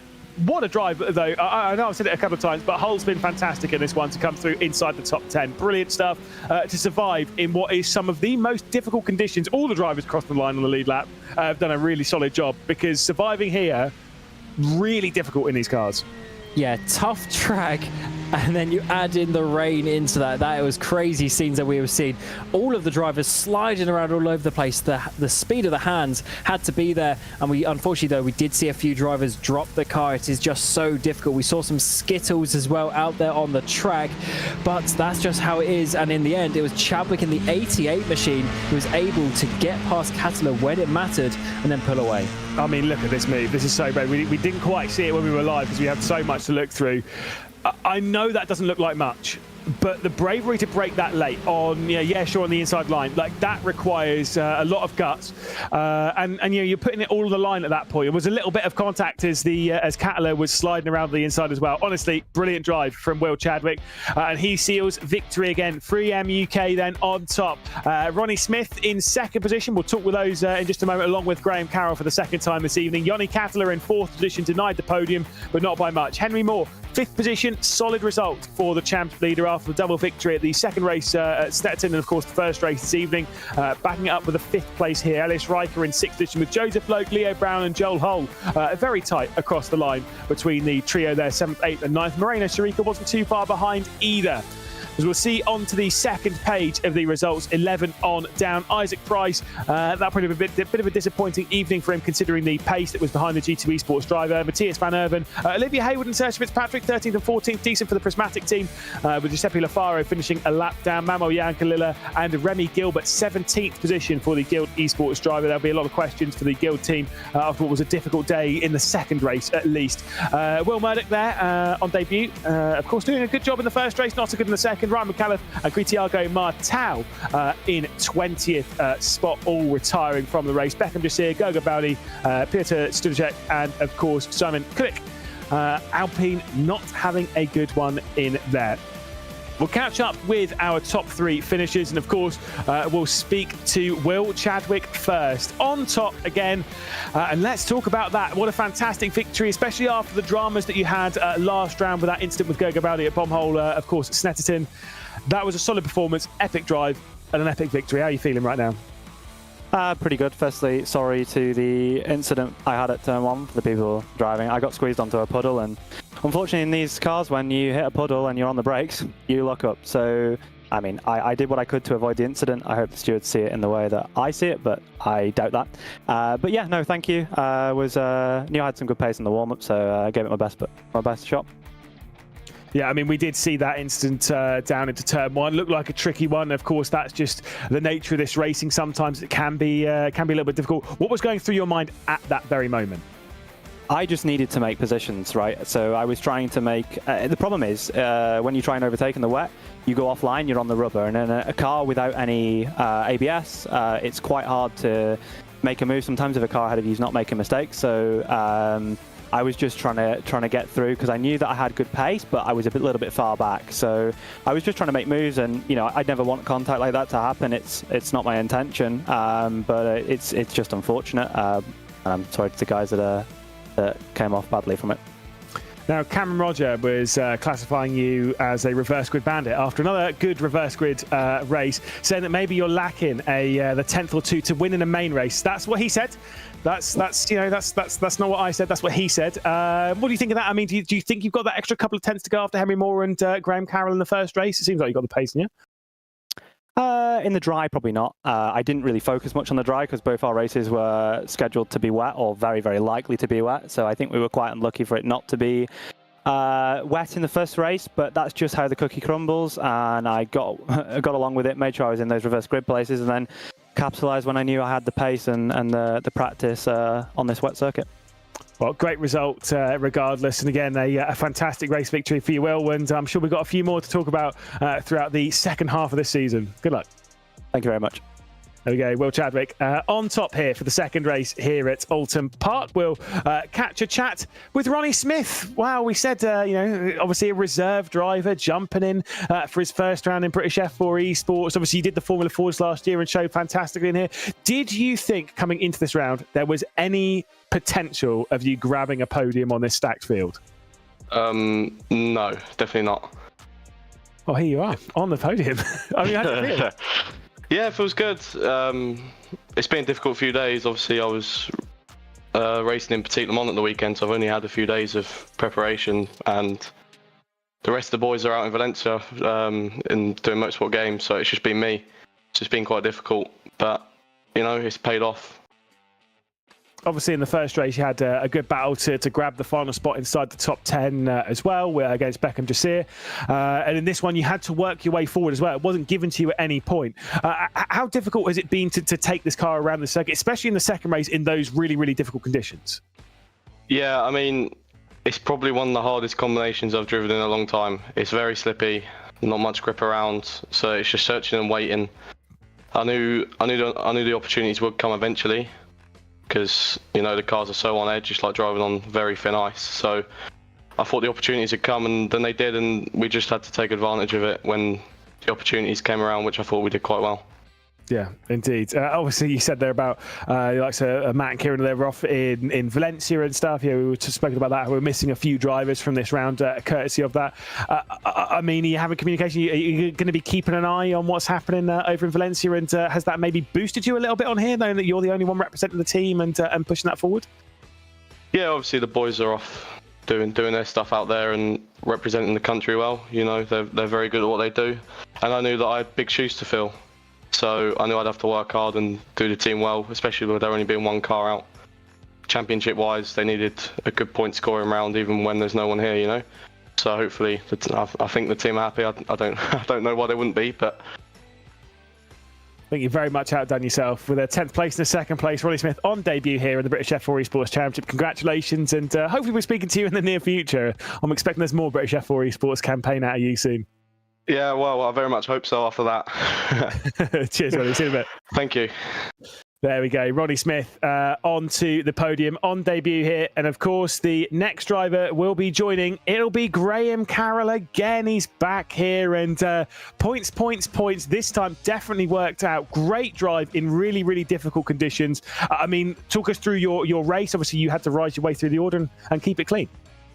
Yeah, thank you very much. Really enjoyed it. Yeah, it's always great to mix a bit of weather up with some iRacing. So yeah, I really enjoyed it. But I think we got 4 cars, lap 1, 2 off the line. I got Price round the outside of the hairpin, and then one of the Williams cars out of Druids or the second last corner. So honestly, really enjoyed it. Might have pushed a bit hard there and just had no rears left. I could kind of see Chadwick Will was in a world of his own, but after doing his PESC sort of qualifiers, I knew that he'd have a lot of info and know what's right to do in the wet. So, yeah, it's don't get me wrong, he did clean 2 cars out though going into turn 1, so I expect probably a P2 out of it. But honestly, hats off to Will and Ronnie for the drive. Thoroughly enjoyed that. Now, me and Cam both noticed at one point in the race when I think it was the top I mean, it might be 2nd, 3rd, and 4th were very close. You were in 5th position. Did you intentionally back off to give yourself quite a gap? Because they looked like they were getting quite feisty in that, and it looked like you kind of left that gap intentionally. Or was that a bit of a struggle for speed through the midpoint? I think, see, when you do have a little moment, it just loses your confidence and you're scared for a couple of laps. So I maybe had a couple of moments and I thought, you know what, I'm 6 seconds ahead of Henry. I don't need to do anything crazy here. So yeah, and then when you seen Leo spun out of the second last turn, and I didn't know which way he was going to go. So like, why do I need to push these guys around and fight the ball? And don't get me wrong, last lap I was desperate for a podium, so I went for it. But yeah, just playing the long game again. It's so easy for a group of guys to have a shunt, and it's a bit misty in the rain. You can't really see a lot, and it just pops up in front of you. So I just wanted to finish, make sure of it, and hopefully we'll move up a spot after Will's. I think he just caught the puddles on the outside and cleaned Gergo and another guy out. So thanks for that, Will. Thank you. Yeah, it's a bit of an awkward moment because you've got the team's championship to think of as well. Talking to Gergo there. I mean, look, first half of the season is done. It's over. We've got 4 more rounds left to go, of course, beginning next week. Quickly and finally, wrap up what you've made of the first half of the season for you, the positives, the negatives. Are you happy with how things have been so far? I'm loving being back in a single-seater car, especially all these British circuits. Yeah, it's I'm happy to be P2. I'm happy to be leading the constructors with Gergo, the teams, but I'm just not aggressive enough at points sometimes. I'm too worried about not finishing, where I'm still hoping that's going to pay out in the long run of the championship for the drivers. But honestly, working with the team, this championship, loving it all. And yeah, it's I will get a bit more spicier if it needs to be at the end of the season, but yeah, just be the patient game and enjoy it, and just honestly loving it. I really am enjoying this British F4 series. So yeah, hopefully there's some more rain on the horizon. We're loving seeing you racing, Graham. Fantastic stuff. Great podium again. Thank you very much. Cheers, guys. Thank you. There we go. Graham Carroll, of course, involved in the championship fight and, of course, leading in the team side, second in the drivers. Cam, let's have a quick round up. What an epic round it was at Oulton Park. But that is 4 rounds done, 8 races done. That is halfway done in the British F4 esports season this year. Absolutely, and I think we're starting to work out who our championship contenders are going to be, and it's set the scene very nicely indeed. What way to finish the first half of the season than a wet race around Oulton Park. As I think, as Roddy was saying, one of the hardest combinations you can have, and it put on a show for us, didn't it? Of course, some drivers struggling out there, but I can't wait to see how they attack this second half of the season that goes to another completely different style of racetrack in next week. Yes, indeed. We head to the Northamptonshire-Buckinghamshire border as we go racing at the home of British Motorsport in just 1 week's time. Of course, it'll be the Silverstone Grand Prix circuit. Same time, Formula Ford will begin the evening of racing as they'll get their second half of the season underway before British F4 esports action returns.